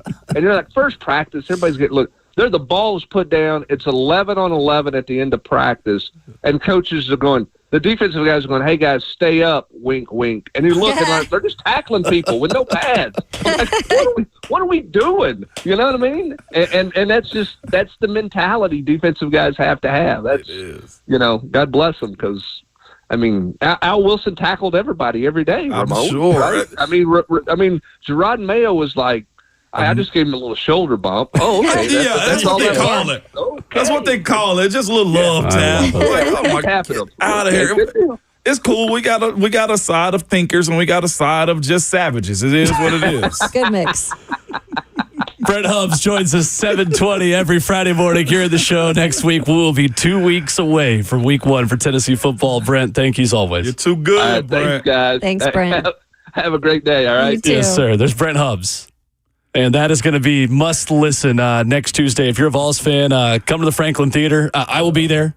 And looking forward to hearing him and Mike Keith go down memory lane like that, talk current Tennessee football. It'll be awesome stuff. He's got so many good stories. UT Alumni Association. I know he always is like, I didn't want to go down memory lane. No, I would love to go down memory lane. Please keep driving. Love it. Yeah. Past and present. He's the best. Brent's the best. Coming up, we'll continue the Titans conversation. Brian Callahan explains the quarterback breakdown of what you can expect to see tomorrow in Nissan Stadium between Malik Willis and Mason Rudolph. We'll talk about that next.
Look at the time. We're wrapping up the first half of the show already. Ramon, Kalen, Will, RKW continues. Appreciate Brent Hubbs, as always. If you missed the Tennessee Fall Scrimmage preview, that'll be up on the 104.5 The Zone YouTube channel in a matter of minutes. It's a good one. Appreciate Robert Walsh efforting that in the break. 615-737-1045 is how you can join us. Our Olympic Minute coming up in 10 minutes, and I think we might need more than 1 minute to explain how stressful USA Serbia was yesterday. Holy smokes. So we'll get to that coming up here in just a few. Guys, who do you want to see more of tomorrow, or is it an equal split, in your opinion, between Malik Willis and Mason Rudolph? I kind of want to see Malik more. I do. Yeah. I want to see him react to every situation more than anything. Stand in the pocket is number one. His arm talent is most definitely there. You see it. Throws a good ball down the field. I want to see him flourish in that aspect of just controlling, commanding the game is what I want to see out of Malik Willis more than Mason tomorrow. Well, because we kind of know what Mason is as a backup. Yeah. And I think more recently than ever, he's been pretty decent at that job. But he's also had a really good camp like Malik. And so I wouldn't be like mad if we saw each of them somewhat equally, because we heard the starters will get 1 to 2 series probably. So that would be Will Levis. But I think you're right. I think we need to see more out of Malik in terms of real kind of game action against somebody else's defense. So I would probably side with you, Ramon. I'd like to see a little bit more from him. But I'd also like to see Mason in at least maybe the first half. Yeah. A little bit of the first half. Brian Callahan spoke about it yesterday. Here's the head coach on his 2 backup quarterbacks. No, I'd like to see a lot of them. I'd like to see both of them play well. There'll be a point we'll probably let those guys kind of flip-flop so they each get a fair shot with the the 2s or the 3s. They'll kind of take some turns. What this game will be pretty straightforward. Probably the next 2, we'll get some more kind of mixed match of reps so they can showcase themselves well, and they both get an equal opportunity too. So those guys are both going to play. They're going to play quite a bit. They're going to play a lot in the preseason. It'll be good for both of them, and I'm excited to watch those guys play as well. I think the thing I'm most interested in with the quarterbacks are Mason Rudolph and Malik Willis running essentially the same offense. Because at times in camp, that has actually not been the case. We've seen Malik Willis run more of a Malik Willis-centered offense. I wanted the exact same thing, too. Yeah. And watching this coaching staff be flexible, because that's the other thing about having a backup quarterback. You don't want to be in the games where your guys are in. You want the franchise guy at all time. But having the ability and the smarts, the know-how to craft a game plan specific to this individual. You go from a pocket passer to Michael Vick. I want to see what happens with the offense too. Like, where are you taking advantage of them not being able to scout your backup? That is super unique to me, and watching how Malik handles it, his execution. And I also throw this in there too. I do want to see Levis in the stadium. Oh, yeah. I don't know how much coach plans on playing them throughout the 1 course to of the 2 preseason. series, yeah. No, I'm just in general the preseason, but I don't want to get to the first game and that touch that we were looking for in training camp on the deep balls to Calvin and D-Hop and stuff like that. I don't want that to reset itself on game 1. So I think it's fair for Levis to get a good bit of a burn this preseason too, but the backup battle now is definitely on my mind, but I'd love to see what they're going to make Malik look like. It does make me wonder when he did say that, because if he's saying he envisions the starters playing 1 to 2 series in this first game, I know the second game is more so now considered like a dress rehearsal, where I feel like starters play a little bit more, and maybe that is the case, but maybe it's not. I still kind of want to see a little bit more from Will Levis in those types of situations, but I get not putting him in risk of anything because he is your starter. That's why I think we heard Callahan say we're going to see a lot of Malik Willis and Mason Rudolph moving forward. Should be interesting. Should be. 615-737-1045 is our number. The United States survived in men's basketball yesterday, but there was a lot to react to. We'll do that coming up next. 615-737-1045.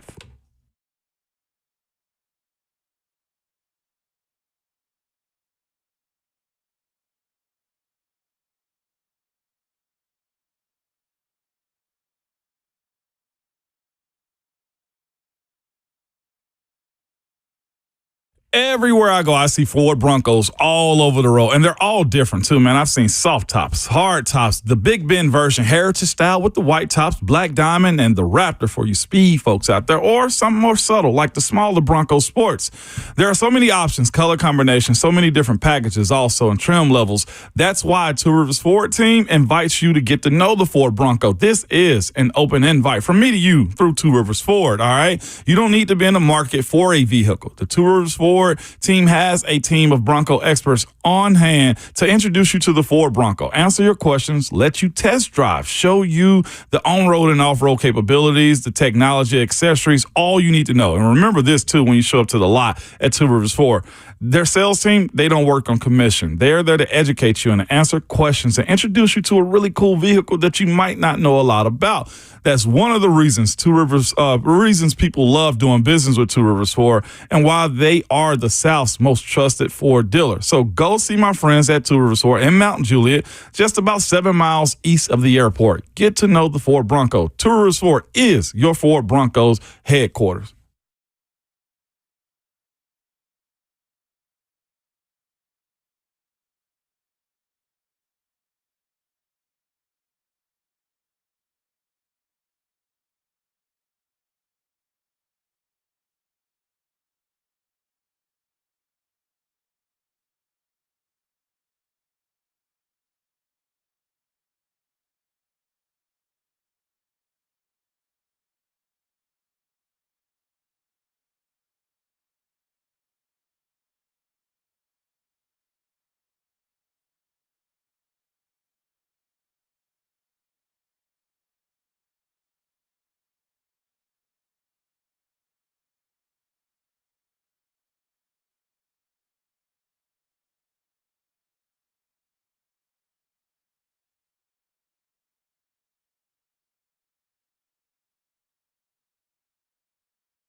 What's going on? 8:01. Good morning from the 104.5 The Zone studios. I am Robert Walsh. Football was back on our televisions last night. Despite it being on brand with Thursday Night Football, it was still football.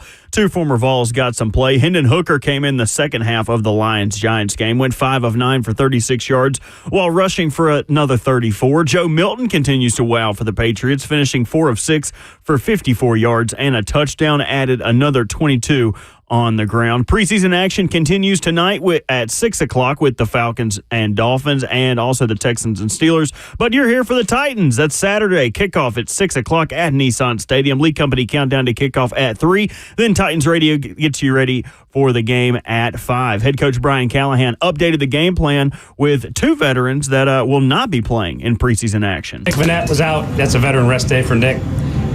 He also will not play in the game on Saturday. The other 2 veterans that won't play in the game Saturday are Simmons and Landry. Both will not play. Everybody else will suit and play some part of that game. For all your foundation repair and your waterproofing needs, you got to go to USSTN.com. Breaking news at once on your home for the Titans and the Vols. This is 104.5 The Zone.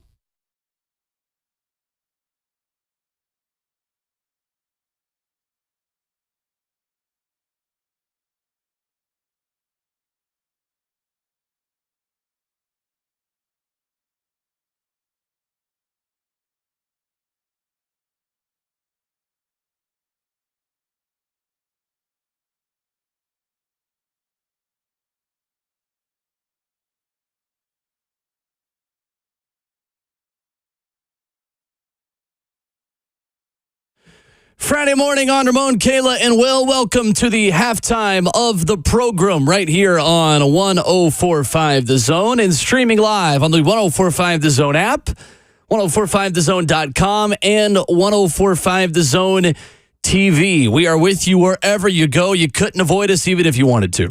On Facebook Live, YouTube, Twitter, or Twitch. Hit the subscribe button to get the Ramon, Kayla, and Will podcast wherever you download podcasts, posted at 10 a.m. each and every morning. Ramon Foster, Kayla Anderson, Will Bowling, Robert Walsh is our producer. Dare I say that on preseason football eve, it is Friday, and we're going to act like it. Yeah. Yeah.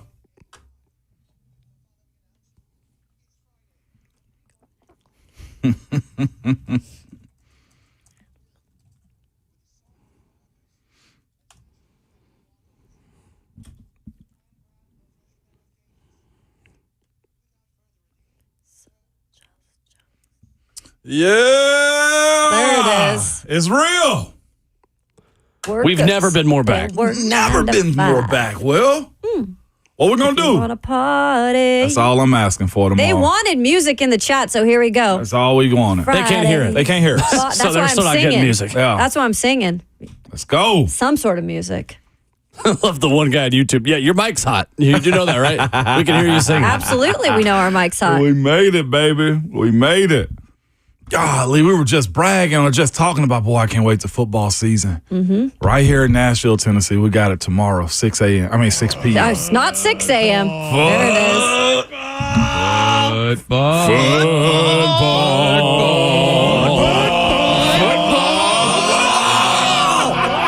on! I could say a lot of things about that. Come on! Let's freaking go. It's almost like they're all crapping their pants while they're saying that. Like it's just that. Oh. Excuse me. Hey, it's a burp. Hey, man. Hey, go clean yourself. Go clean Check yourself after that. Hey, now, we are so back, man. I was talking to somebody about that yesterday. It's just like, football is its own item. It just is. Nowadays, it's makes the world go like the round. whole year. It's for us. Love it. Love every minute of it. Let's get to it.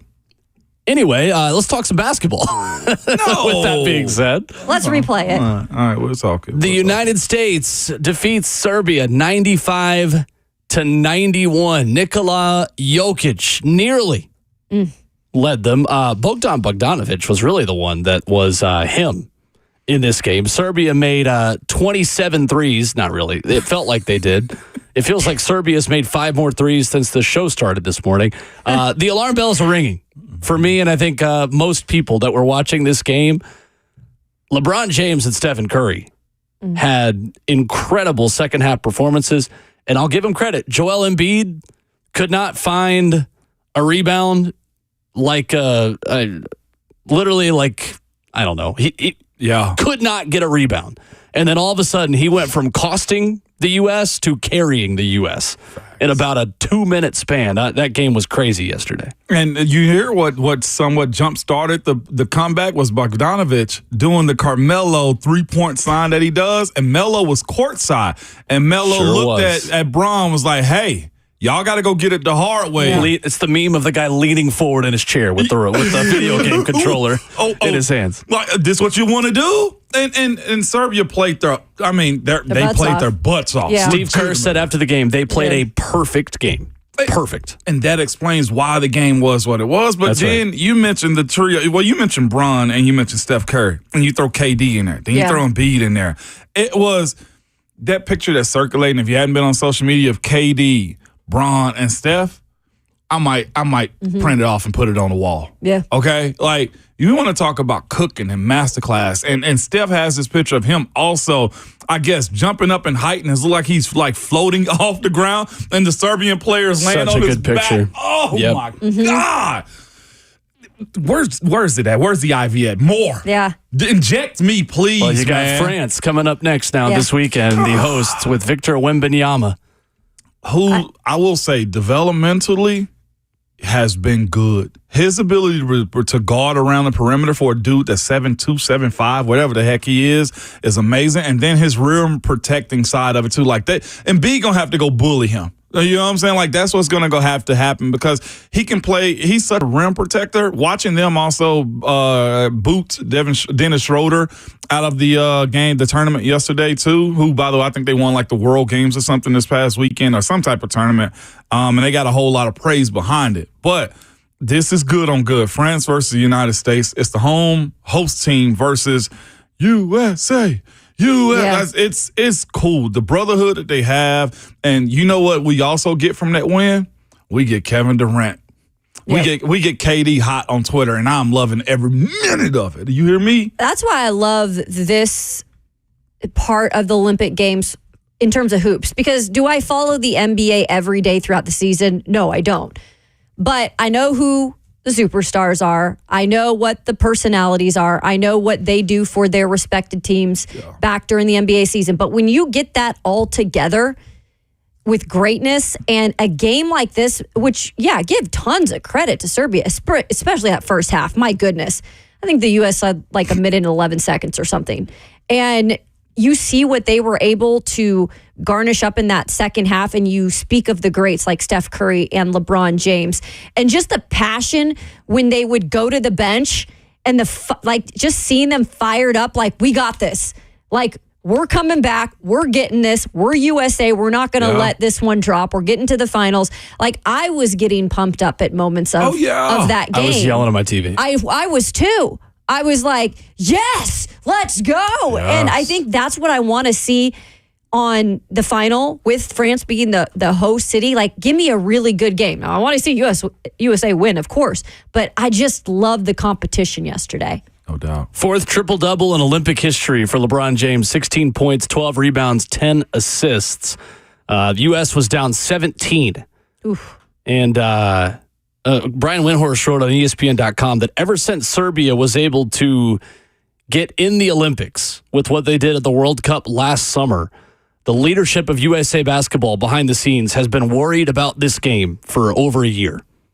And this was the one that everybody had really circled from inside the U.S. camp, from what Windhorst wrote yesterday. Yeah, and it was good on them. Serbia's got a good group of talent right there, man. And they played them, and they played them well. They probably thought they were going to win it, but that, to me, honestly, enjoying the moment that Steph and LeBron had on the same team. Can't be understated. You know what I'm saying? Like, that was amazing. Growing up in a city that doesn't have an NBA team, I have had zero loyalty to any NBA team or players my whole life. Right. We're too far away from Atlanta or Memphis to really, for me personally, You can choose how to You do cleared things it however for you want. you personally. For me Yes, personally, yes, speaking yes. for myself, it has been hard for me to feel a significant amount of loyalty to an NBA franchise being from here. I got to be honest, it is so much fun watching these guys and having a rooting interest. Mm-hmm. Because just for me personally, I'm not an NBA guy. I don't think I ever will be unless there's a Nashville team that I can get behind. Because that's just the way I am. And the Braves are different because I feel like the Braves are kind of the South's team, and I just love baseball. They are. But man, it's just so much fun. Like you literally feel like you're cheering for the Monstars. Yeah. Like every movie you've watched of like the big bad guy team that nobody can ever beat, like that's us. Like it is literally, it is so much fun to just like, you can cheer a Stephen Curry 3. Like I've always hated watching Steph Curry because I'm, dang it. Like I've always loved LeBron, but like, man, it's so much fun.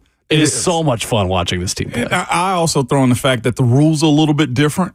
I like the different rules. The way that if the ball hits the rim, you can tap it away from keeping it from going in. Makes it really exciting. LeBron was like, you could see him frustrated on the bench because he was the only one that was trying to go up and tip it off. And at one point, Anthony Davis didn't do it on one that had a high ricochet. And he's like, no, get it. Like it's super cool. But that also tells you like how much LeBron has evolved. They really want to win. From just like athletically, just being a monster on the court to where now he's thinking cerebrally like that. 100%. No, we got to go win this game. And not only just that, man, but the way the refs swallow the whistle. Watching that France and Germany game, like there was a couple plays that would have been fouls in the NBA. And they're not afraid of LeBron either. Like we talked about that earlier in the week. Like very different. The referees are not, it's LeBron. We'll give him that, whatever. No. There's an element of LeBron James's legacy that is going to be tied to this Olympics. Because if they had lost and gotten bronze, he would be LeBron's James from people that hate him for the foreseeable future. You idiot. There are a lot of people out there who hate that man, and I don't totally appreciate it. Yeah. I understand a little bit of it. I mean, he's kind of corny, and he complains to the refs. Like, so what? So does Patrick Mahomes. So like, good. It's facts. An element of being a superstar is always going to come with protecting yourself and being that guy. That's going to come off whiny to some people. And, of course, Michael Jordan people feel like you have to like one or the other. I don't agree with that. Yeah. I just don't. But it's also LeBron embracing, I can take advantage. If you're going to give me the calls, I'm going to take the calls too, you know? And he does get hacked a lot, just like a lot of great steps. Absolutely. He get beat up, you know? But if y'all hadn't watched these games, they're so fun. You got to watch this weekend. Yeah. It is going to be it's going to be awesome, and that crowd is going to be so anti-Joel Embiid. I can't wait to see what he does when the U.S. beats France. The Francinians are going to be very upset because the United States matches up incredibly well with the big lineup, and it's not like you're playing the best player in the world again. You know what I mean? It's Nicholas Batum. It's the fourth quarter, and I'm hollering, "Why the hell's Batum?" Yeah. You know what I mean? No doubt. I love it. 615-737-1045. Sydney McLaughlin-Levrone, world record in the 400 hurdles. Man, she's her a sixth world record. queen. I will tell you, having worked a lot of meets that she has done, my first ever national TV broadcast, I interviewed Sydney on ESPN after one of her races in Nashville, actually, in 2021. She is one of the nicest and most gracious people in sports right now. Seems Every like it. single thing that you see about her, she is as good and cool and deserving on the track as she is off the track. She is a star. Sydney McLaughlin-Levrone, for me, is the star of Team USA Olympics on the Simone Biles level.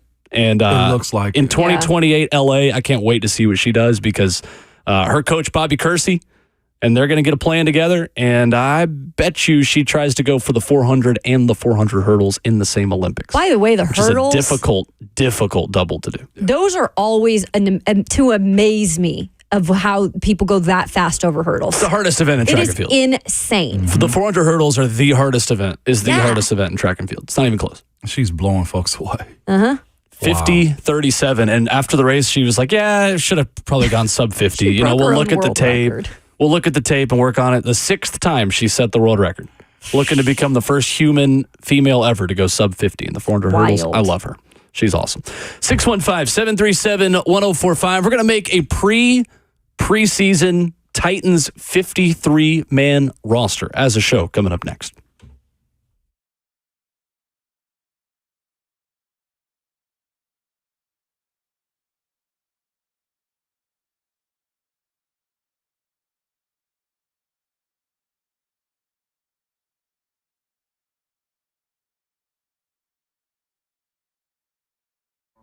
Hey, what's going on? It's Will Bowling here from my friends at Brentwood Hearing Center. And trust me, these guys have the best technology on the market. And this summer, when you're at the pool, at the beach, they have got waterproof hearing aids at Brentwood Hearing Center. Yeah, that's right. Hearing aid wearers can now enjoy being around water while wearing their hearing aids, enjoying all those sounds of friends and family. You're sitting in the pool, you're going in the ocean, you're at the lake, you want to take those devices out, protect them, right? Well, the Phonak Lumity Life is the world's only hearing aid that is completely waterproof.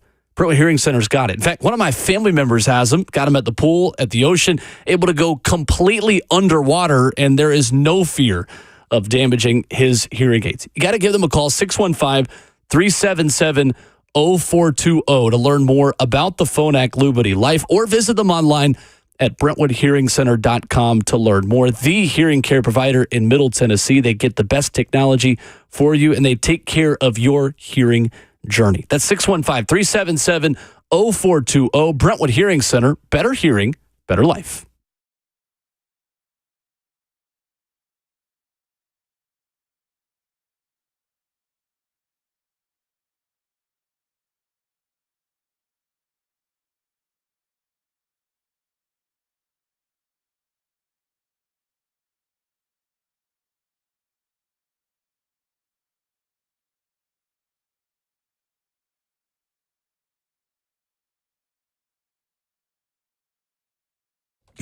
What's going on, guys? Bert and Ramon from RKW. Prince's knows hot chicken, but they also know kids are getting ready to go back to school, and this weekend they've got something special going on, Ramon. They do, man. Join us tomorrow at 4060 Cane Ridge Parkway at the Tanger Outlets, man. At Prince's Hot Chicken, we will be helping kids get some shoes to go back to school again.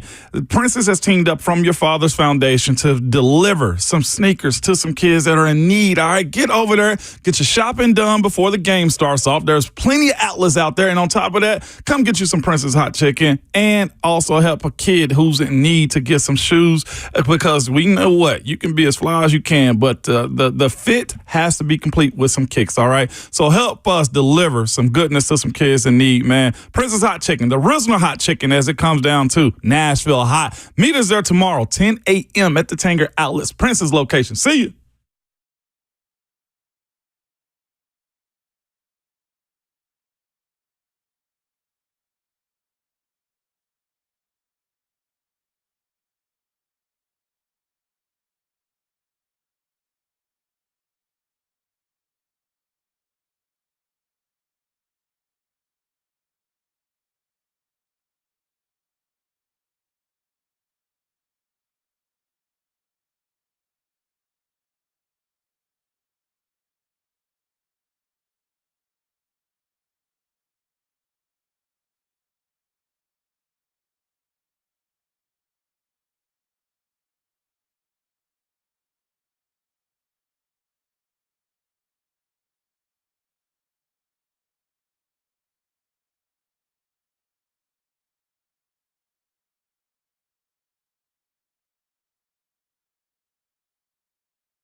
It's Ramon, Kayla, and Will, RKW live on 104.5 The Zone in studio, as well as 104.5 The Zone TV. Hit the 104.5 The Zone app or your favorite podcast platform to find the show immediately when it ends. We ask you to subscribe. Helps us and helps you. Never miss an interview, never miss a minute. We are ready to pick our Titans 53-man roster, the pre-preseason edition. And the caveat we give to this is that obviously there are still a lot of things that are going to change.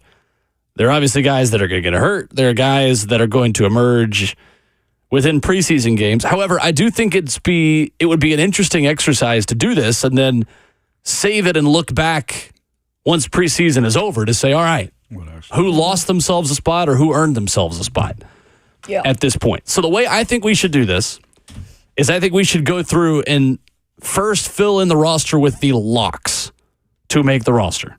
Okay. Guys that we are not going to debate at all. Your stars, your starters, your Jeffrey Simmons, your Will Levis's, things like that. And then see how many spots are really up for grabs to begin with, if that makes sense. So I've got the roster in front of me, and I've got a list of every position and how many they kept last season. Rand Carthon and Mike Vrabel and the Titans. So we will start. Obviously, specialists are set in stone, I would say at this point, unless you all want to argue that Braden Narvison has a chance to beat out Nick Folk. We pass on that. I would say Ryan Stonehouse, Nick Folk, and Morgan Cox. Correct. Are your first three. Who's the last one? Morgan Cox. Ball. I ain't going to take those back. Great trio right there. Yeah. No, we leave them alone. So we're already... That's already three. We're minus done. 3. We're good. Yeah. Quarterback. I think we could agree that Will Levis and Mason Rudolph are definites. Yeah. To make the roster. Absolutely. So that's 2 definites. Yeah. At running back, last season the Titans kept 3. Mm-hmm. I think we can agree the 2 definites are Tajay Spears and Tony Pollard. Correct. Yeah. I don't know about that Tony dude. I know, man. I heard he's not very good. Nah, I can't. No, we're good Joking. on that. Yes, they're locks. Those 2 are locks. Those 2 are locks. Locks to make the team at wide receiver. Let's go DeAndre Hopkins. Yep. Calvin Ridley. Traylon Burks. Tyler Boyd. Anyone else locked to make the team a wide receiver? Yeah, I throw Traylon in there. You just said Traylon? He did. I said Traylon. So and that's Nick 4. NWI. You think NWI is a lock to make the team? I do. I do too. Yeah, 5. I'd vote that one 5. So 5 locks. And there's room for 1. Right. I think there's room for 2. Okay. They might keep 7. We'll get there. Cool. We'll get there. No Tight doubt. end. Yep. 2 locks. Yep. 2 locks. Chig and Josh. Josh Wiley, Chig Okonkwo. Yeah. At center, 2 locks. Lloyd Cushenberry, Daniel Brunskill. Yes, Correct. sir. Yes. Okay. I'm into that. Mm-hmm. At guard, you have got Peter Skoronski. Big skull. Mm-hmm. I love it. Yeah, I'm going to say that next time. Skull. Oh, wait. We might need to get DJ Burt back in the studio. Yes, go. I like might that. have to. Peter Skoronski and Dylan Radins. Yeah. Right. Yeah, 100%. You could probably throw Andrew Rupsich in there. For now, I'm going to say those are your 2 Yeah. locks. Me Just do too. them too. Yeah. The Titans did keep 3 guards last season. Okay. So for now, we'll say those 2. At tackle, J.C. Latham, Nicholas Petit-Frere. Correct. Any other locks you think at tackle? Nope. Any other locks? At tackle, I do want to put Jalen Duncan in there. I would too. As a lock. Are y'all ready? I would agree. Yes. It just feels like a little early to give up on I a don't draft know. pick. Okay. Yeah. He wasn't a Second high year. draft pick, though, by Yeah. any means. Sure, but you're already kind of lacking talent at tackle Sure. already. Like you're not going to keep Jerron Christian or someone Right. like that over him. Yeah. Right. And the fact I think Leroy Watson is out this week also. Yeah, that's a good correct. point. Yeah. All right, so 3 tackles. Okay. Defensive line locks. I guess Jeffrey Simmons. Do we want to fill Yeah, in the offense maybe. first? I want to do the locks first. Okay, all right, All let's locks go ahead and do first, the just so we locks. know how many spots we have to work All with. right, for sure. Simmons Sweat. Jeffrey Simmons, Tavondre Sweat, Sebastian Joseph Day. Yep. Yup. Anyone else? On the line. Keandre Coburn. Keandre maybe? Coburn. Yeah, I think Colburn. I do like Marlon Davidson too. I just don't know if it's a lock. Okay, Right. let's start with those 4. Yeah, we'll go with that. Titans kept 5 last year. Okay. Linebacker. Titans kept 9 between outside Sheesh. linebacker and inside Oh, linebacker okay. last season. Okay. between the two. So this one's going to take a minute. Let's start with Harold Landry. For now, let's say Arden Key, Yeah. Yep. who's not officially been suspended by the NFL. Weaver. Rashad Weaver, I would agree, is a lock. Kenneth Murray, Kenneth Murray. yeah. Jack Jack Gibbons. Gibbons. Chance Campbell? Question mark? I'd say Cedric Gray before him. Cedric Gray. Yep. Yeah, Cedric Gray. That's it. Yeah. For locks. Jalen Yeah. Harrell? Yes, Jalen Harrell's in there. I didn't realize he was. I thought it was a DN. Okay, but either way, yes. Yeah. Jalen Harrell. Also important to note, if Arden Key's suspension does stick, he would not count towards the 53-man That's roster correct. count Great until note. he's added back to the roster. Yep. I got one more linebacker. I think is a lock. James Williams. Oh, yeah. Where y'all at? Where you at? Is there a discussion? I would say I'm cool with a discussion.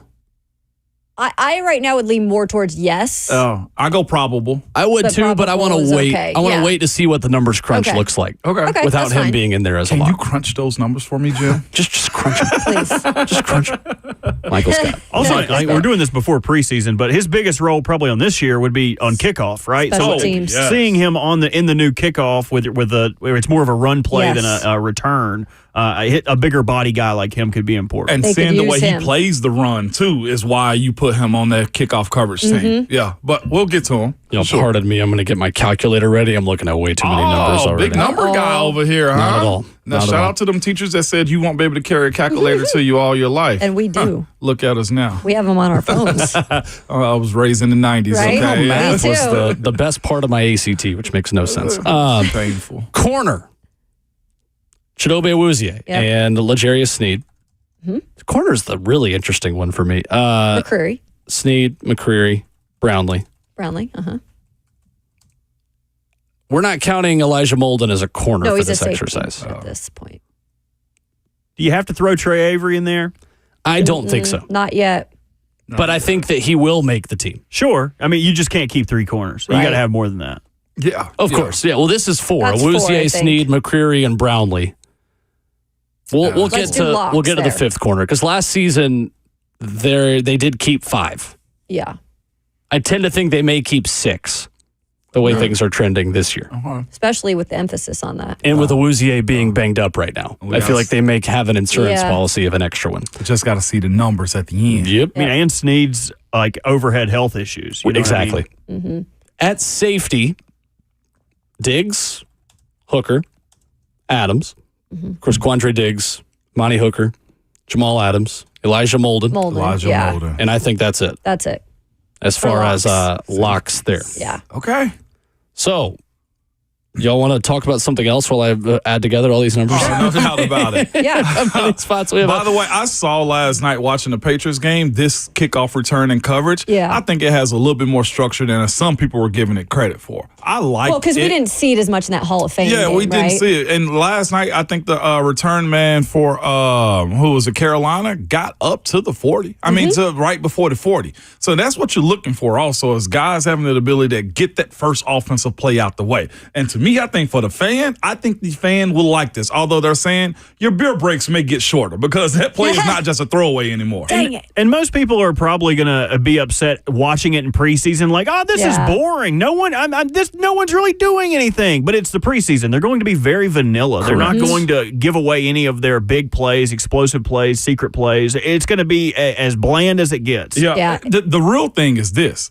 If we do see an uptick in kick returns, does the NFL keep it or get rid of it? Because here's the thing. I think the coverage team going to feel like they got a disadvantage. Yeah, I think it depends on how many guys get hurt in the process of those returns happening. Well, this is why And they it's supposed say to be they're closer supposed to to be taking it down. They yeah. want more returns, but they want less injuries within those returns. I think that's why That's it's what they're interesting to hoping. see after the locks how many of these guys can participate in the new kickoff rule. That's very true. Yeah. All right, so we have 40 players on the roster who are locks to make the team right now. We got 13 left. We have We're at 40 13 players spots to already. give. Dang. So that's what's fascinating. Usually teams is like the turnover is about that much.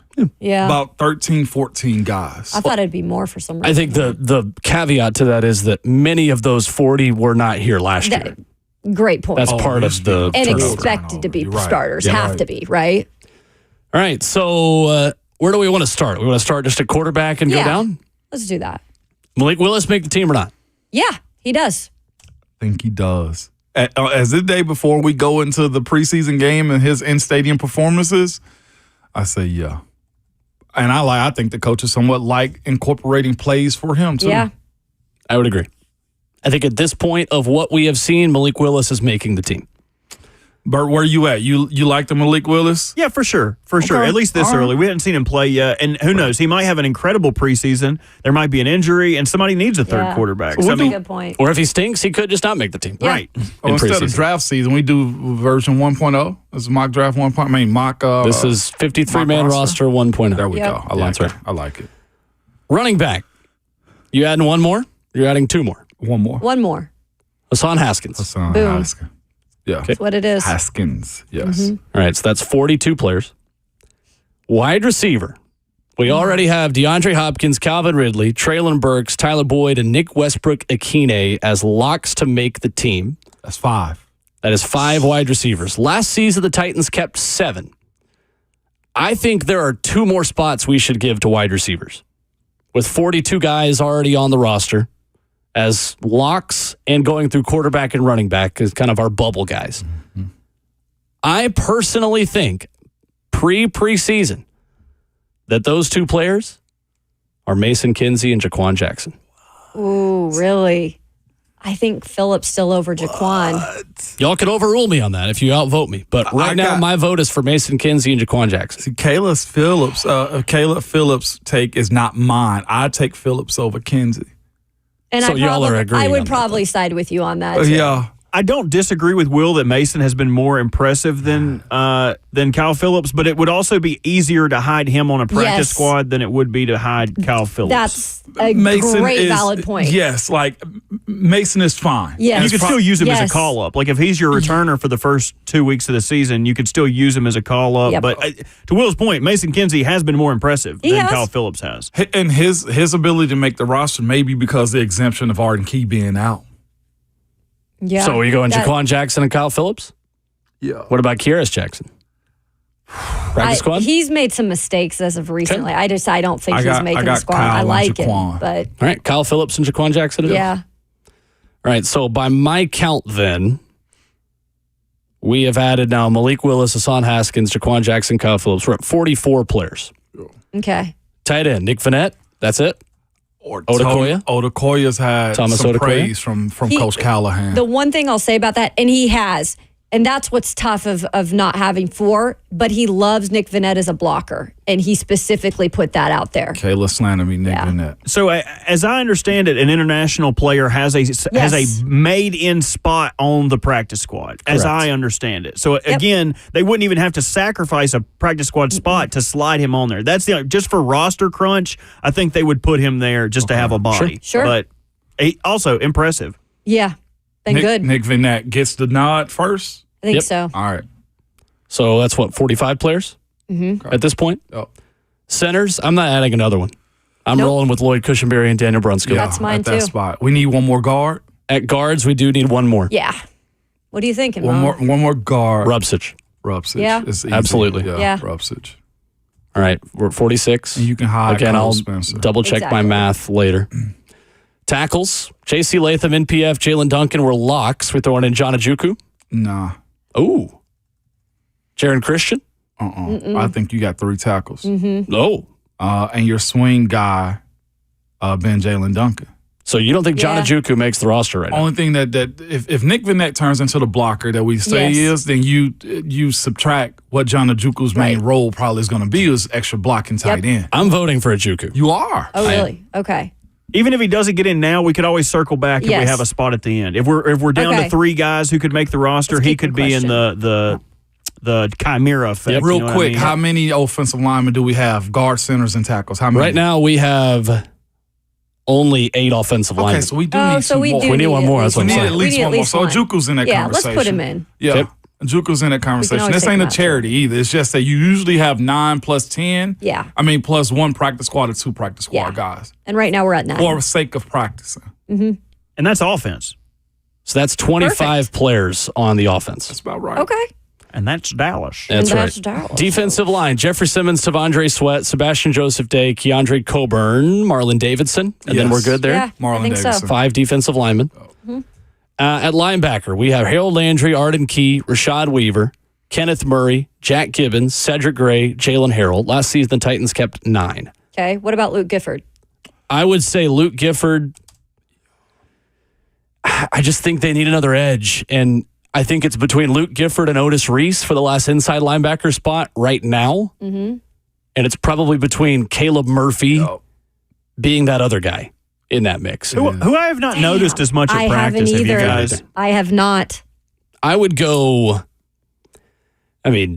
having 4 outside linebackers is what they've done previously. Mm-hmm. I would throw Gifford and Reese as my 8 and 9. And then worst That's case fine. scenario, Shane Ray hasn't played football since Yes. since I can't remember the actual date, but 2018? practice squad can now include veterans. I agree. So Shane Ray could be a guy that you could pull up in the early weeks to fill out before the Arden Key suspension Yeah. is up. I'm with you on that.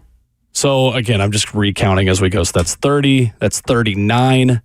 Going into corners, 5th corner, Trey Avery, Gabe Judy Lally, or both? Both. Okay. Yeah. We gotta get moving. Both. 39 plus 6, that's 6 corners, that's 45 players. At safety, I'm throwing Matt Jackson in. That's what I had in mind. Yes, That's the he's 5th been guy. Good.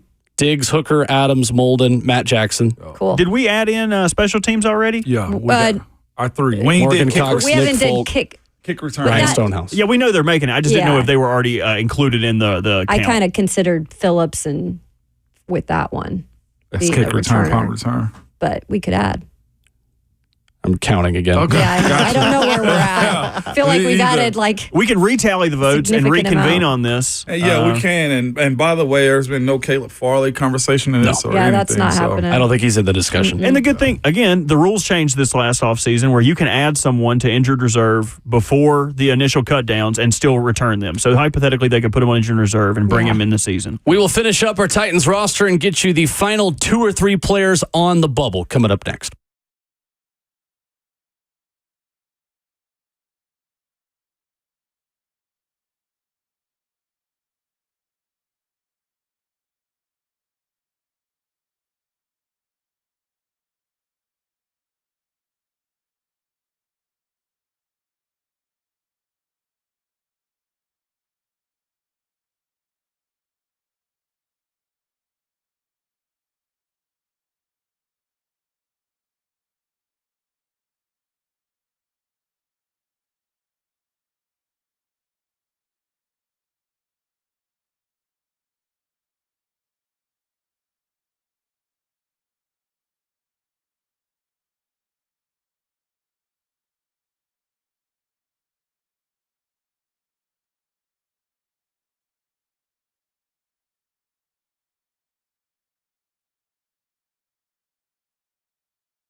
All right, so on the first try, we have put together a Titans 53-man roster. Going into preseason NFL football, which you can, of course, hear right here on The Zone tomorrow night. Titans radio coverage at 5 o'clock. And Kayla and the entire crew on the Lee Company countdown to kickoff at 3 p.m. tomorrow before Titans radio takes over at 5. Can't wait. It's going to be fun. Feels like football again with all those voices back on the radio on weekend nights. Oh. All right, so we did the math right the first time. We have got a 53-man roster. Yes. Here we go. Finished product. This is like when you have to do a research paper, but you have to still turn in your rough draft. Which, by the way, I never understood that. English teachers out there listening, why in the world do y'all make us turn in rough drafts? It's a rough draft for a reason. Come on. That's a good point. Laura can give us that answer. I think what the she's a heck? teacher. Oh, okay. Yeah, maybe she can. If I want to procrastinate on my paper, let me procrastinate on my paper. My grade will probably reflect it, and that's fine. Your sources were not in MLA format. Yes. You need to resource this. And then in Exactly. college, you switch to APA format. Like, why do we have multiple form? Anyway, Give us one. I don't use any of that in my real life. Kids, you're never going to use that again. Okay. Our 53-man roster is an MLA format. Perfect. Quarterbacks. 3 of them. We're keeping Will Levis, Mason Rudolph, and Malik Willis. Not a huge surprise there. Feels like that is the decision that most would make at this point of camp. Yeah. Running backs, we are keeping 3. Tajay Spears, Tony Pollard, and Hassan Haskins. At wide receiver, we are keeping DeAndre Hopkins, Calvin Ridley, Traylon Burks, Tyler Boyd. Yes, Ron Slayer, welcome. I listed Traylon Burks ahead of Tyler Boyd. There we go. Nick Westbrook-Akine, Jaquan Jackson, and Kyle Phillips. Mm-hmm. That is what the show has decided on in terms of wide receivers. So that is 7 wide receivers. That would be a second consecutive season that the Titans would keep 7 wideouts. After that, we have 3 tight ends. Nick Vannett, Chikakonkwo, Josh Wiley. We have 2 centers, 1 less than last year, Lloyd Cushenberry and Daniel Brunskill. We have 3 guards, Peter Skoronski, Dylan Radins, Andrew Rupsage. We have 4 tackles, J.C. Latham, Nicholas Petit-Frere, Jalen Duncan, John Ojukwu. At defensive line, Jeffrey Simmons, Tavondre Sweat, Sebastian Joseph Day, Keandre Coburn, and Marlon Davidson. At linebacker, Harold Landry, Arden Key, Rashad Weaver, Kenneth Murray, Jack Gibbons, Cedric Gray, Jalen Harrell, Luke Gifford, Otis Reese. 6 corners. That is the one area, again, where we are different. So we kept 1 less center. We're keeping 1 more corner than the Titans did last year. I like it. Chidobe Awuzie, L'Jarius Sneed, Roger McCreary, Jarvis Brownlee, Trey Avery, Gabe Judy Lally. 5 safeties. Trayvon Diggs, Amani Hooker, Jamal Adams, Elijah Molden, Matt Jackson. That would have Mike Brown missing out on the roster despite making it last year. Right. At corner, it would also have Eric Garrer missing out of the roster that he was on a season ago. And then your 3 specialists, Morgan Cox, Nick Folk, Ryan Stonehouse. That is a 53-man roster, boys and girls. I kind of like it. I don't hate who we left out. Like you talked about having 1 less center, and I think this roster is able to hold that because last year you had a maybe C center in Aaron Brewer. Now you have a B-plus center, someone who can carry a little bit more of the load. And Eric Garrer made the roster because they needed returners. They needed guys with special teams prowess. And now they don't really need guys who are as good returning the football. And I like a bigger body in Gabe Judy Lawley, too, with the corner position, you know? And he's been good. In my opinion, on subtracting 1 center and adding a cornerback, from what we've seen and been allowed to watch at practice, I think we've seen more out of the cornerbacks than we have out of the number 3 center. Is that fair to say? Corey Levin would be the number 3 center at this point. Cole And you can Spencer put him on also, right? Yeah, Like, you can put him on the practice squad, too. Exactly. I hadn't seen much out of those dudes that would warrant them having 3 versus 6. Right. Mm-hmm. Yeah. How many guys do you think are going to make this roster that are not currently on the roster, that are coming from cuts? Who's the first man out? Our first 4 out, like we're doing bracketology. I would say Mike Brown, considering he made the team last year, and Eric Garrer being those 2. Outside of those, I'd put Corey Levin and Cole Spencer as the next 2 guys that are right on the outside looking in for me. Yeah. I'm talking about the ones that are out for somebody else's roster cut. Yeah. I'd probably throw Luke Gifford out for somebody else's. Okay. cut. Caleb Murphy's right on the First outside one out. looking in. For too. sure. yeah. For sure. And that could definitely change. Maybe the dude's a gamer, because he turned it on in preseason last year. Maybe he's just the dude that turns it on when the lights are on. Isaiah Aiton would be the other one. Former Ole Miss guy that Tracy Rocker talked about us yesterday. There you go. That's the 53-man roster. Interesting. Not bad. 615-737-1045 is our number. Coming up, we'll reset the headlines from the morning. A Titans injury report that you will hear courtesy of Brian Callahan via Robert Walsh in your sports update. And Brent Hubbs earlier this morning talking about Nico Iamaleava, some positivity at a Vols camp to reset for you as well. Coming up.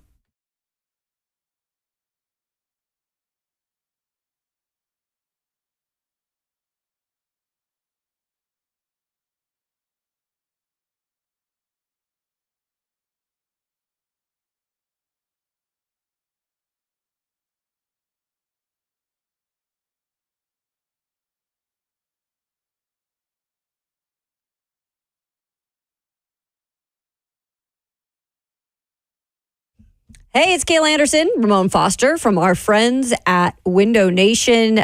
We believe in Window Nation because the quality and just the amount of installations that they have had with positive feedback, it's there, it's proven. And this time of the year when I know, we all know, those AC bills, those power bills, they are high. So you want to make sure that your windows are insulating, keeping that air in to keep those energy bills down. And our friends from Window Nation can do just that, Ramon. And they've got a great deal going on right now. They do, Kayla. And it's even better to hear from some of their customers, too, like Vicky. She said, we couldn't be happier with the product as well as the installers. They were very kind, professional, and clearly very knowledgeable, extremely respectful of us and our property. From start to finish, this was a great experience. What's even better is Window Nation can install your windows in a day or less, all right? Over 33,000 five-star reviews on Google. You ain't got to listen to us. Look at the reviews, okay? Kayla just told you simply this. Buy two, get two free, plus pay no money down, no interest, and no payments for 24 months.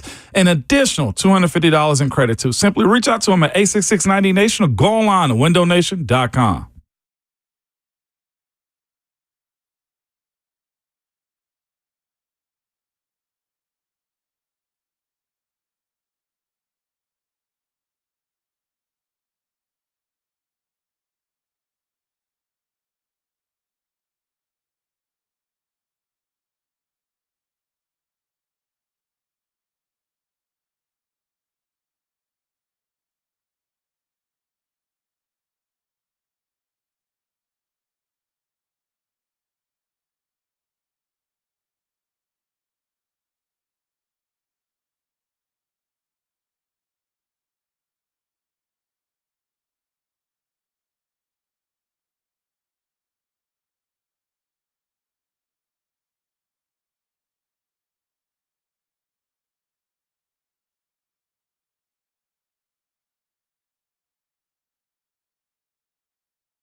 9:02. What's going on? Happy Friday. Good morning from the 104.5 The Zone studios. I am Robert Walsh. Football was back on our television last night, and despite it looking like being on brand with Thursday night football, it was still football. Two former Vols got some play. Hendon Hooker came in the second half of the Lions-Giants game, went 5 of 9 for 36 yards, rushing for another 34. And then Joe Milton continuing to wow for the Patriots, finishing 4 of 6 for 54 yards and a touchdown, added another 22 on the ground. Preseason action continues tonight, starting at 6 o'clock with Falcons, Dolphins, and Texans, Steelers. But you're here for the Titans. That's on Saturday. Kickoff at 6 o'clock at Nissan Stadium. Lee Company countdown to kickoff at 3 with Titans Radio taking over at 5, getting you up to date with everything you need to know before the game. Head coach Brian Callahan getting you updated with two veterans who will not see the field for preseason action.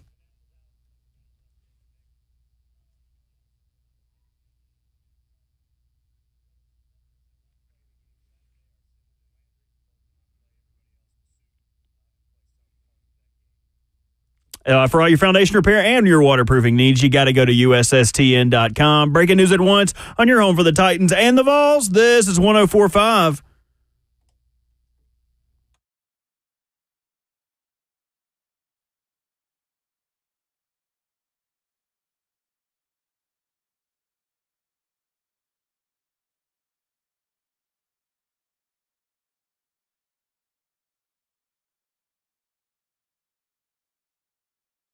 The Zone.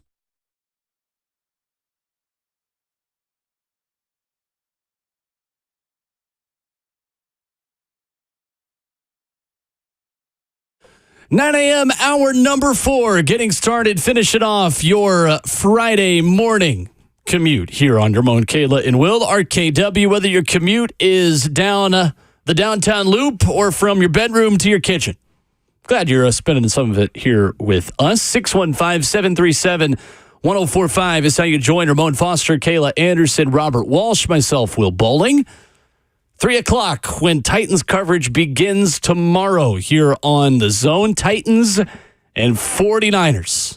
With Titans Radio taking over at 5 and kickoff at 6 with the Vot, the coach, and all the crew. Looking forward to it. You're there too on the sidelines. Oh, yeah. Right? I am there on the sideline tomorrow, man. I get a few folks ask me about that now. Nah, I'm going to try to be comfortable and cool. Okay. You learned last year. That's all I got for them. What are my most comfortable shoes? There you go. What are my most comfortable clothes? And let's make sure I got my sunglasses and a hat this time. Perfect. Because that forehead getting sunburned is something serious, man. I got called out by Josh Wiley yesterday. About what? Girl, you need to put sunscreen on those shoulders. Yeah, he ain't lying. He ain't lying I've been at all, lacking Kayla. at that, guys. I've been lacking at the sunscreen. I preached to y'all to do it. Yeah. I've forgotten the past couple of weeks. See, look at you. You got to practice what you preach, Kayla. They'll talk about you like Josh Wiley did. I am to a fault anti-sunscreen.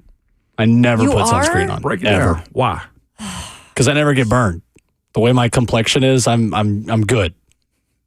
Man, then you start seeing like brown spots when you get older. And it's Only like, if I'm at the beach or the pool like all day will I put sunscreen on. Yeah. I also, I do get burnt, but I hate You hate sunscreen. I hate sunscreen. It feels so gross, man. It is gross. Oh, you're going to either spray me with this can that's cold and sticky and yucky, or you're going to have to squirt all that stuff in your hand. It's the second time you've made that sound effect. Bert and I. Well, Kayla made it earlier. I didn't make it. Usually when I make them, they've got a little more raspberry to them.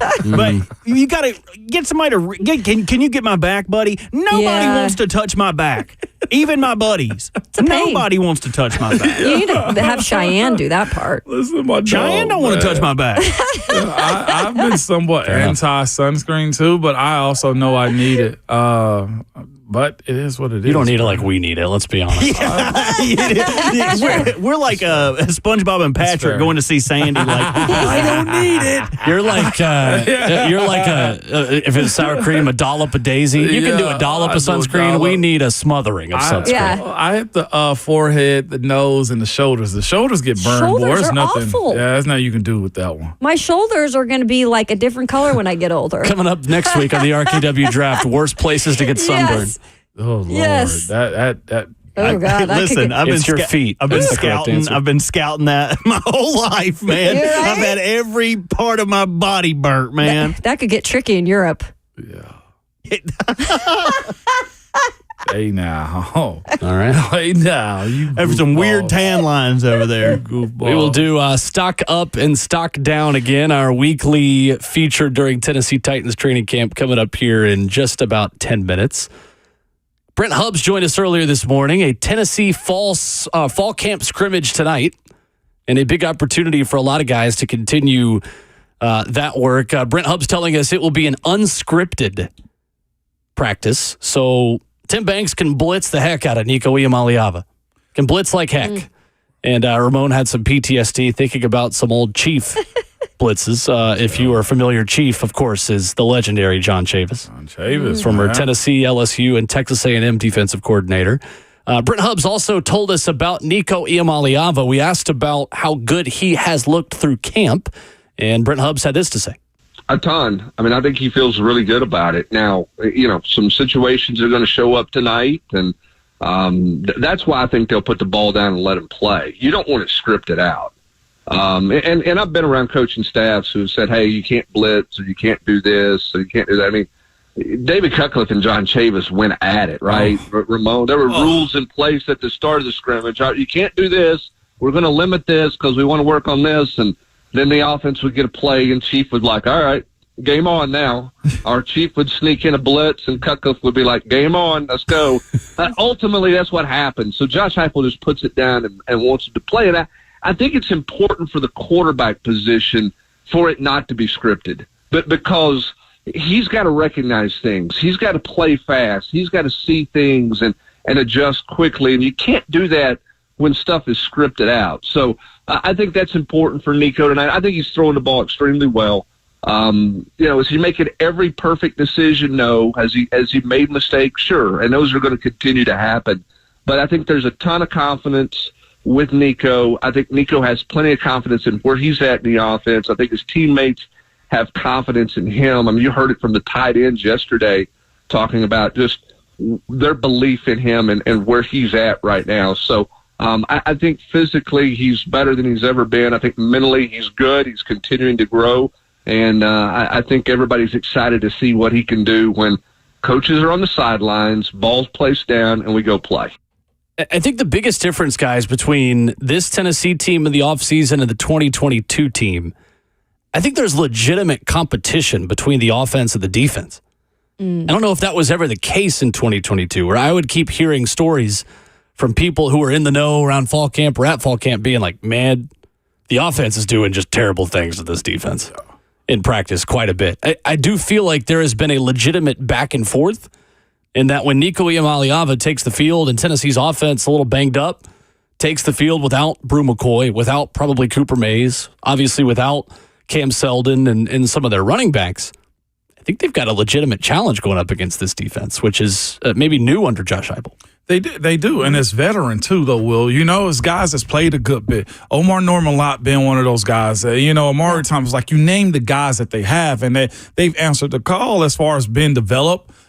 Being there for this team too. So it is more back and forth. That's why I think it's great for Coach Heupel and his offense to be put under pressure today or this weekend when it comes down to this scrimmage. As a player, this was the one that you spoke of. Like there'll be a couple mini scrimmages, some situational stuff that you do, but the one that you get right before school is about to start and you got to get to that game planning aspect for the season. This is a big one. And I do want to see the reports of either Nico making plays.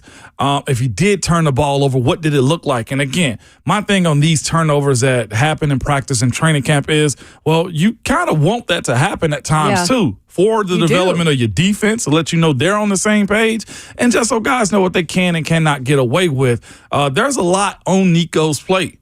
This offense is on his back as far as what we expect or want him to do with it. So it will be fascinating to see what the reports will be over the course of the weekend for the Vols and Coach Heupel. And real quick, just for the long-term, success of the program, I do think it's just so important for this defense to continue to be good. And that's what we've seen a little bit of a difference in where it's developed in the defensive front. Now we'll see how the secondary comes along.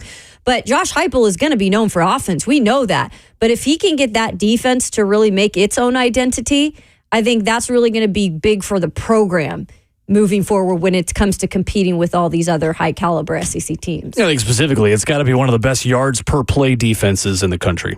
As many plays as that defense is going to see based on how quick the offense moves. Yeah.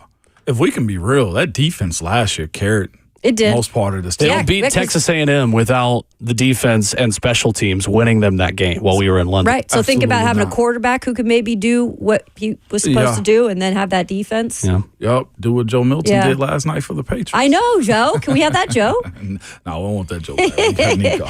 Yeah, I think I'm good. Did you guys see the one touchdown the Carolina Panthers scored No, I in preseason? No. Shut up. It was this morning. I don't know if you Yeah. saw the reports. The Delta plane carrying Panthers players and staff touched down in the mud after it slid off the runway. Did it really? Yeah, the report is that it slid off the taxiway and into the mud at Charlotte Douglas International Airport early this morning.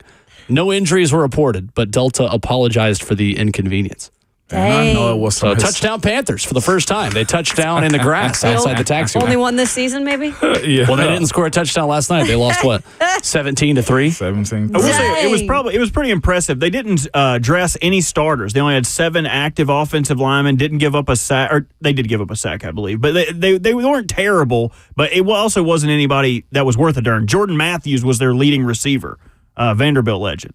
Okay, then. Jeez. Shout out to Vandy. Converted wide receiver to tight end at this point in his career. Jordan Matthews. Hey, more you can do. Yeah. Crazy. Anyway, I feel like the Panthers are the one team in the NFL with like no hope of being remotely good this year.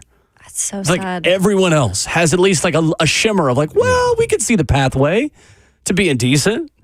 You know, you got a lot of new quarterbacks, some of these teams, you know, Antonio Pierce, exciting in Vegas, even though they don't really have a quarterback. But the Panthers, man, are just hopeless. And I'm rooting for Dave Canales. I like too. him. And I that like was your guy. Canales. Like, That is. and he Playoffs got a last head year. coaching job. I wish. Super You know, cool dude. I just maybe think they are, successful. well, we thought the Titans were, they are way behind that. Oh, yeah, Panthers, yeah. for sure. Titans have a competent owner. Panthers don't. Preach. Panthers have the worst owner in pro sports. Don't get Yeah. Bert started now. Don't get him started. 615-737-1045. Whose stock is up and whose is down after the third week of Titans training camp? We'll tell you next.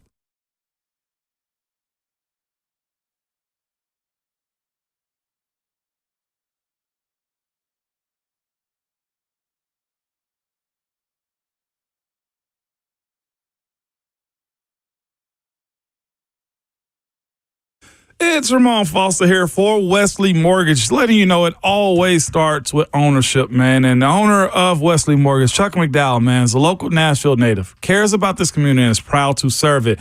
Chuck, he reinvests in the people and the places that make Nashville such a wonderful place. While other mortgage companies are downsizing, Chuck McDowell and the Wesley Mortgage team are rapidly expanding in Nashville, keeping people working in a career that they love, and they love to have you join their team. Chuck and the leadership team at Wesley Mortgage have a support system in place to help you succeed in the mortgage business, ensuring your loans close on time, making sure you get paid, and giving you back the time to build your business and bring back the fun to the mortgage profession. They have unique networking opportunities with the Tennessee Titans and the Music City Grand Prix, amongst others. What I'm telling you is they make closing deals and building relationships fun again. So if you're in the mortgage industry and you're tired of the grind, tired of the pressure, just tired of micromanaging everything to make sure your clients get handled correctly, then you owe it to yourself to go to whywesley.com.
Continuing through hour 4 of Ramon, Kayla, and Will, RKW, we are giving you whose stock is up, whose stock is down at Tennessee Titans training camp. We should make one amendment quickly to our 53-man roster. If you missed that, you can download it wherever you get podcasts at the end of the program.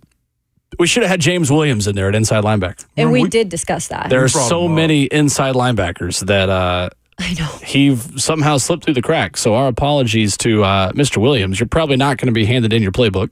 Yeah. So we'd probably put Otis Reese or Luke Gifford out at linebacker in favor of James Williams. We want to take Gifford out? Yeah, in my opinion, Luke. I know he's made some splash plays and camp so far, but that's the way I see it, though. All right.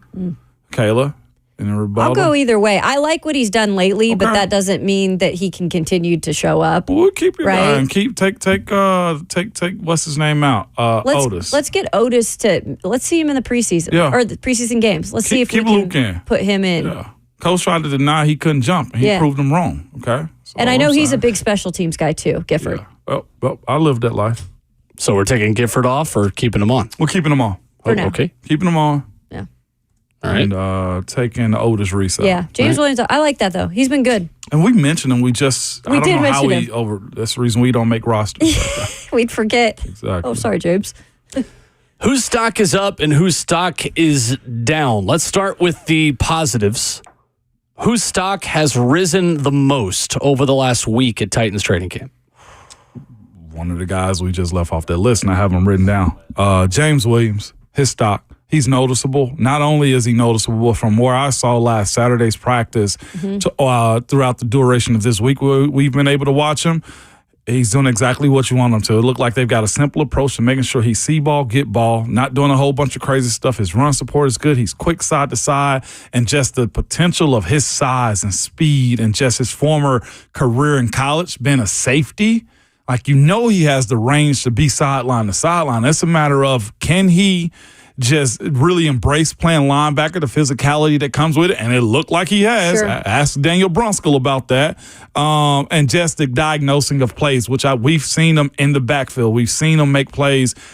He's just an insane specimen. My number 2 of guys that are stock up, Jalen Harrell. Those are my 2 stock up guys. Yeah, Jalen Harrell, just for the fact that when Brian Callahan was asked about him yesterday, clearly, he had a lot of good things to say about him and how he's developing. But then when he was asked, can he be a 3-down guy?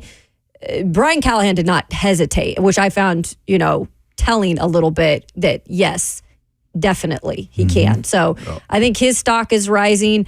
And I'll say for this, because we haven't seen a ton of him. He's not even making our roster. He doesn't get reps with the 1s or 2s necessarily. But Thomas Odukoya, when, again, Brian Callahan volunteers that information, when I just specifically had asked him about, Josh Wiley and Chigakonkwo, he's the one who kind of brought up some specific names of who's impressed him.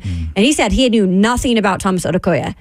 And now, through camp, halfway through camp, he said he's really been impressed by him. And again, he could get an exemption for the practice squad. So that's somebody I think, too, the stock's been up on. I would agree.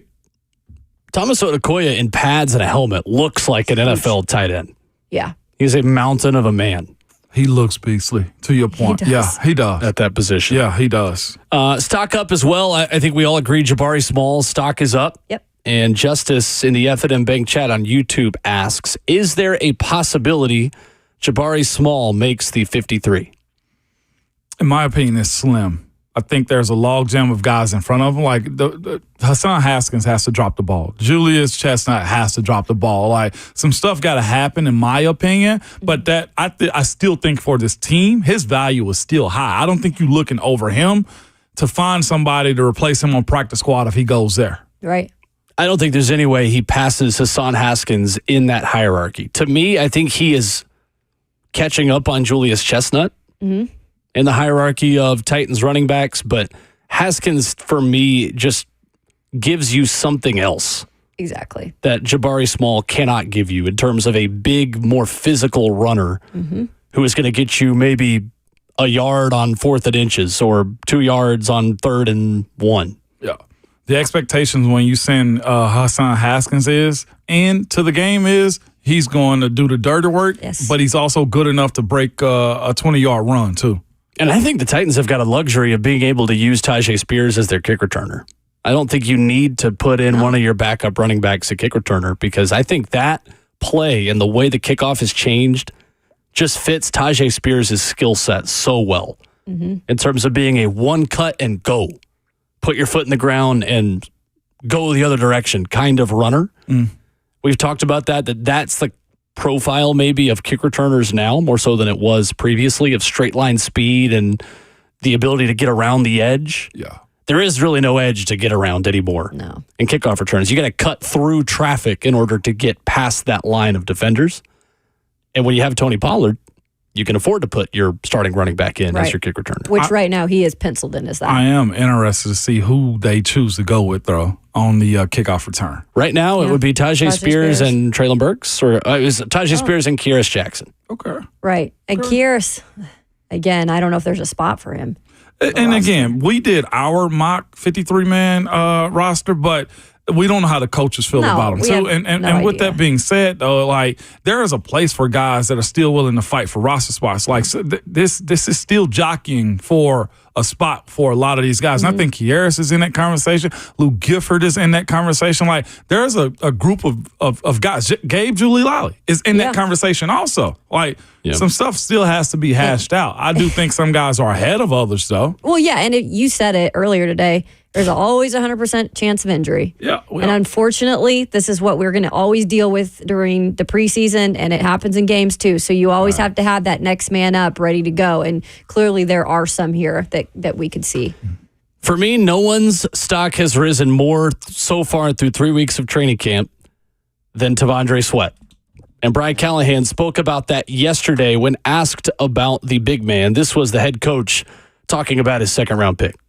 He's getting so much better understanding blocking schemes, how to defeat blocks. It's not just him using his big body just to win physically. Now you're starting to see him settle in and understand his role in the defense and where he fits in the run game and the pass rush. That part's been really cool. He's made a ton of plays over the last 2 practices. I think he just continues to get better at a rapid rate, and so that's exciting. I'm excited about that. He's done a really nice job. Obviously for guys his size, you're always worried about playing 5, 6, 7 plays in a row. So the conditioning part is kind of an ongoing process to be ready to go play a drive and not have to come out very often. So that's sort of the goal for him, is to be in shape to play 10 plays and, hopefully not 10 plays. Hopefully it's 3, but that's kind of where we're headed with him. Guys, we are not far removed at all from the conversation around Tavondre being. He's overweight. He's not available at minicamp. That feels like an eternity ago now, because we keep seeing him stack days and just be consistent. I mean, you could make the argument that Tavondre Sweat has been one of the most consistent players at Titans training camp. He is.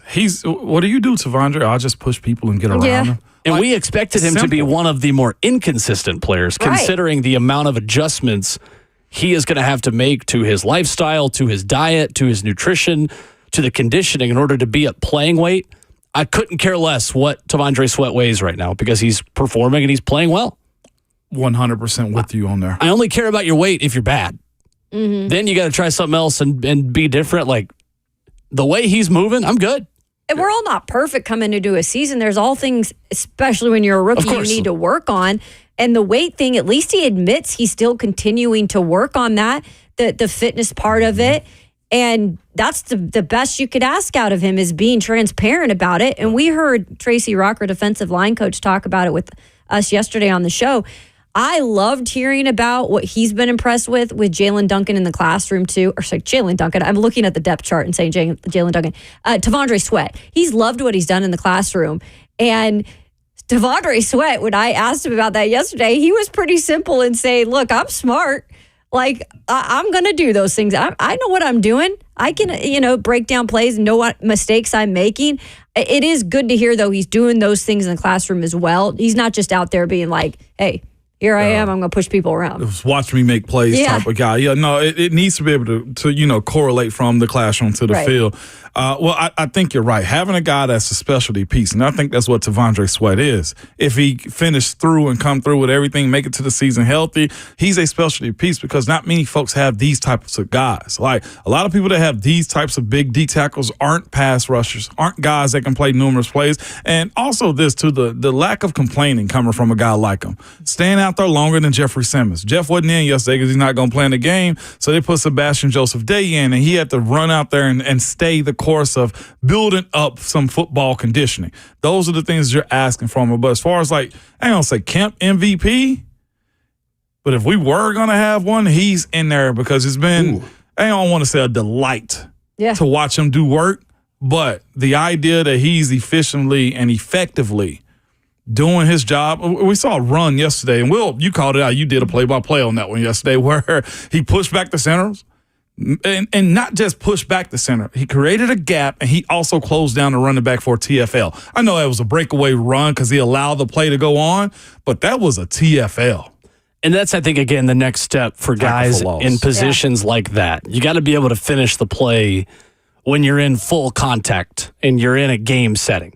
And that's why it is so difficult to evaluate some of those, and really all of the guys at the front seven. Like, disruption is one thing, but production in terms of sacks and tackles for loss is the more difficult part of that. It's one thing to get in the backfield. Can you finish the play? Mm-hmm. And that's what he's shown so far. Right. And we just don't know what that looks like in terms of, like, can you get a guy to the ground who's smaller and quicker than you? Yeah. One thing that we will have to do, Will, is send up Kayla, you too, you including this because you're a part of this one, okay? Got to send up a couple Hail Marys for our guy, Josh Dobbs, as he's going to be the one back there this weekend, okay? Because if T'Vondre get him, that's right. We got to send up prayers up to the Vol God, GAW. Friend of the show, Josh Dobbs, who's on the Buck Rising show today. That's what I just thought about. Ooh. Oh my gosh! But I hope his backup center can get the job done. Well, and you're gonna be like, it is a great opportunity that's as well. Great. Yeah, didn't even think about it. For those in the stadium to pander to Vols fans because Josh Dobbs and Jawan Jennings will both Jawan. be in attendance. It will be. Those two had a couple of famous plays together. They have, man. I was just bringing it up because again, I'm thinking of.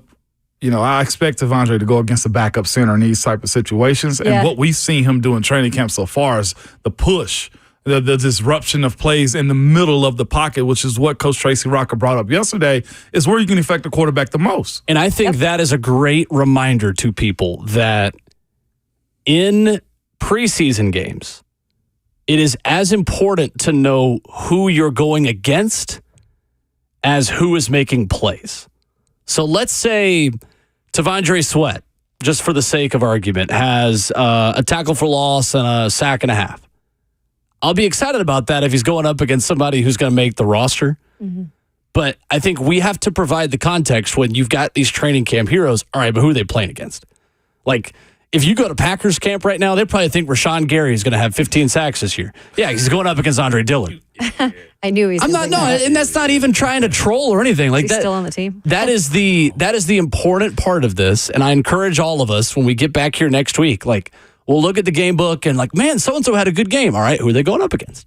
Mm-hmm. Like, sure. I want to make sure that like fans and you talk to people around organizations, like that is a big part of why a lot of times we watch preseason games where like this guy ran for 150 yards and had 3 touchdown catches or whatever. Like, why is he not making the team? Well, when we watch the film, meaning executives, they'll say, well, look who's going up against. Right. None of these guys are making the team either who's playing against. And that's why we kind of were bringing up Joe Milton earlier. And it's like, love what he's doing. Mm-hmm. Absolutely love that he's getting some praise here, but it is against the third team and, the third team guys on the other team. So there's only so much you can, buy into that stock at that point. But T'Vondre Sweat, I would think even if we can see him against the twos and see him kind of dominating, we're like, okay, he's on the right track at least. Yeah. And we're watching him win reps against ones now. Exactly. And he is going up against Lloyd Cushenberry and holding his own. He's beating, Daniel Brunskill, and he's beating Peter Skoronski every now and then within practice now. That, to me, is why T'Vondre's stock has risen the most. He's playing with the ones, and he looks like a starter. Whose stock is down? I think it's a shorter list than guys whose stocks are up. But Cedric Gray. It's got to be the guys who are injured. And for me, Cedric Gray is right at the top of the list. Yep. I'd also bring, because I had him so high and watching the competition kind of, show the results. I got to bring down my guy John Njoku because I had him so high to begin with. I would agree. Watching him get most of the 2 reps and extra tight end reps is problematic for where I thought he would be. Yeah. And to your point on the injury, dudes, case number 1 is Caleb Farley. I know. I would agree. Case You have to number put 1. him on it. I didn't have Cedric, but Caleb, you're right on Cedric Gray too. I think compared to Hassan Haskins, you could argue Julius Chestnut's stock by association is not going up at the rate of Jabari Small and Hassan Haskins. Yeah.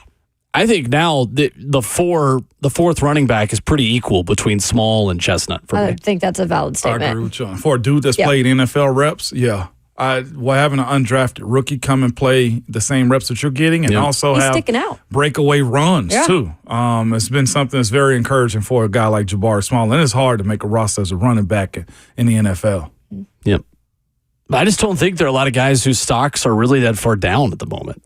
Which is a good thing, right? And a couple of those you're saying because they are only injuries. Yeah. So And picking the squad too is super fascinating. We did our 53-man mock there.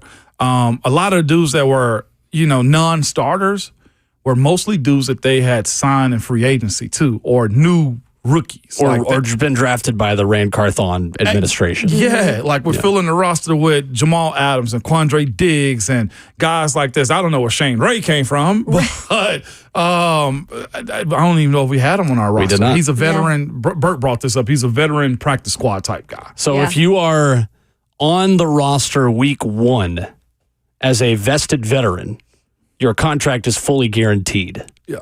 At that point with that team. That is why the Shane Rays of the world are often signed week 2. So that is always the other reminder I give to fans and to all of us in the meantime, is that week 2 is really your real 53-man roster. Week 1, in order to save a little bit of that cash and guaranteed money, you leave some of those vested veterans off the roster, and then you bring them on week 2 because at that point your salary is not fully guaranteed with that team. If you've been in the league more than 3 years, is that it, Ramon? Yeah, 3 years, 3 and 3 games. Yep. And again, that's one of those kind of little things that you don't think about as a fan. You think of the initial 53 as being the roster. Yeah. Your week 2 roster is your real active. This is my legit 53-man roster. Is there a roster cut surprise that would throw you for a loop? ooh, Since we're talking about there. 53. that's okay. a really good one. Yeah. What I do, I'll just throw this one out too. This keeps just popping in my mind. I already know, he's a guaranteed spot. Obviously, they got him here for a reason, but I am just going to be really intrigued to see Chidobe Awuzie just in terms of game 1, what he's able to do, because I don't feel like he's going to be available much of the rest of the training camp. Or if he's even available week 1. And there's another good point. Yeah, He's expected to be a dude. He's not had a full healthy season since 2019. Right. And we're not talking anything about that. Right. I think we have. Oh yeah, we've definitely dabbled in it, but not a lot of other people have. A couple questions on YouTube real quick. One question of, do you think Farley is done? Yes. Yes. Here, anyway. I think Caleb Farley's time as a Titan is essentially over. Another question about Matt Jackson. We have him in our 53-man roster He's done as making the team out of camp over Mike Brown, the kind of battle for that last safety spot at the moment, the way we see it. Yeah, I'll say this. As far as Caleb Farley, real quick, if Andre Dillard and who is Dennis Daly can get jobs elsewhere, somebody's going to kick the tires on Caleb Farley. 100%. Yeah. It's just the health thing that's it's here. It's the same story. 615-737-1045. Headlines for you on the way out. A great day of Olympics are coming up. I'm going to enjoy the heck out of the last 3 days of the Olympics, which will include an early wake-up call Sunday morning. I'll tell you about that coming up.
Wrapping up the show and wrapping up the week on RKW. Ramon, Kayla, and Will.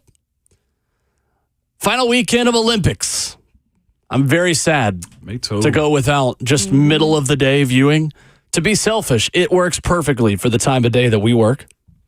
To have something to watch between 12 and 4. Yeah. It's fantastic. It is. It's like the evening for us. It's like, really is there is. nothing on? Oh, no worries. We'll just turn on the Olympics. And I There's will something. rewatch an event. Oh, I okay? will too. I've done that Easily. several We'll times. rewatch it. For the first time in 20 years, no Jamaica in the men's 4x100 meter final Yep. of the men's track and field. That is today. I love it. So at 12:30 p.m. Central Time, in track and field today, you have women's 4x1 final, women's shot put, men's 4x1, women's 400, men's triple jump, women's HEP 800 to finish off the HEP, men's 10K, let's freaking go, or women's 10K, let's go, and men's 400 hurdles. That will be one of the best events of the entire meet, the men's 400 hurdles. Okay. Rai Benjamin, Alison Dos Santos, and Karsten Warholm, the Norwegian gold record or gold medal and world record holder. So those three guys all dipped below, I believe, the world record in Tokyo. 1, 2, and 3 all went under the previous world record. One of the greatest races in Olympic history. A current Vol, Clement Dukas, for Vols fans out there, qualified in his semifinal and knocked Alison Dos Santos out, Whoa. the defending silver medalist. Dang. So Dukas, the Frenchman, is in the final and Dos Santos is not. And then Benjamin and Warholm are in there as well. That is going to be like the race of the day. Okay. I don't think Noah Lyles will run the 4x1 for the No, U.S. doesn't look like it. From reports this morning, it appears that he is out, which means you'll get former Vol, my former teammate, Christian Coleman leading off, the best starter in the world. Probably go him to Kenny Bednarek, Kung Fu Kenny. Kung Fu Kenny. Kyrie King probably on leg 3, and I'm guessing Fred Curley, Okay. the bronze medalist, will likely anchor. Yeah. The men's 4x1 should win. I watched the semis last night, which, by the way, were really fun to watch. Because, first of all, the baton handing off, like if you have one little minor slip up, Yeah. you can lose a second. It could change the race. And they still performed really well yesterday. But obviously mixing up the guys in this one. But for me, Will, was it Great Britain who was a big competitor for them in that 4x100? Team GB and in Eugene at the Eugene World Championships in 2022, Andre DeGrasse in Canada won the 4x1. And one of my analysts for track broadcasts is a Canadian Olympian. She ran in Tokyo, Kate Van Buskirk. And she does the CBC coverage in Toronto. She was like, cool. you have no idea how big of a deal that was. Wow, for us. I bet. Like it was huge in 2022. So they're good. The U.S. played it very safe. Like Christian was handing off with 2 hands to Fred Curley on that first exchange in the first round. That is unfortunately a hallmark of U.S. track and field. Yep. We are notorious for dropping the baton in men's 4x100 meter relay finals. But so a little bit of a concern that you're changing, who you thought was maybe going to be in it last minute. And then a little bit of Olympic history was made this morning. The youngest men's track and field athlete in American history ran the did already? Bullis, Maryland 16-year-old rising junior, Quincy Wilson. So I had this guy in Gainesville at the Holloway Pro Classic. I called his last race the week before the Olympics when he set the world under 18 record with a 44.2 400. He did not run great this morning. He only ran 47. Did not have his best day, but he made history, and it was so cool to see a literal 16-year-old run the U.S. men's 4x4 this morning. They will definitely win gold I like him. on Saturday. He's also been on ice since he's gotten over there, too. Like he's had. He's been waiting, I know. Yeah, for nothing. sure. They should have put him in the mixed relay prelim early in the Olympics because that's an easier environment for him to ease his way into it. But Yeah. I mean, they set the world record in that prelim. His so they didn't form really is do it way wrong. different from everybody else. His arms He are flails a little wide. bit, but it which works. is- if it works for him, hey. It works. A lot of people have talked about that, and they Sure. try to change it. It's like, nah, he's the world U18 best in world history. Like he's good. Yeah. He'll be fine. By the way, there's an event that I just can't watch. What's that? Triple jump. Why not? Oh, really? It's violent looking for me. I'm sorry. It's violent looking. It is. You think they're I gonna, look like, at them. break a leg? Yeah. Okay. Yeah. I'm sorry. And I feel like, well, Moon, you play football. I know. Watching them speed and do this and jump and leap. Oh, my God. Yeah. I'm like, It is intense. what good is the triple jump, too? Like, I know it's like Sand an in your athletic pants? freak event. It is. But, like, where are you going to use, like, the triple One of jump? our best events when I was at UT. Jumping over a puddle, maybe, maybe Tara it's a hard Davis rain day. Woodall, the long jump gold medalist yesterday. She is so much fun. Her husband, Hunter Woodall, ran at Arkansas. He'll be in the Paralympics next Nice. week. And one of our old coaches at Tennessee coaches Tara, Travis Geffert, one of my favorite coaches have ever been around in sports. And was so cool to get him to see him get TV time yesterday, hugging Tara after she won. She is a Lululemon athlete. Which is I'm not going to complain about that. Oh, women's volleyball going for the gold. Men's basketball going for the gold this weekend. And then women's basketball will 100% win gold. Heck yeah. No doubt about that. Bring us the gold, baby. I love it. That is the show, and that is the week. Fun week. We're back at training camp again 2 days next week for joint practices with the Seattle Seahawks. And, of course, Monday morning, our first Reaction Monday of the year. We're back, ladies and gentlemen. We are so back. 3 o'clock, the Lee Company countdown to kickoff. 5 o'clock, Titans radio kick at 6. Ramon Foster, send us home. Y'all know how it is. Your Twitter fingers and your mic is always hot.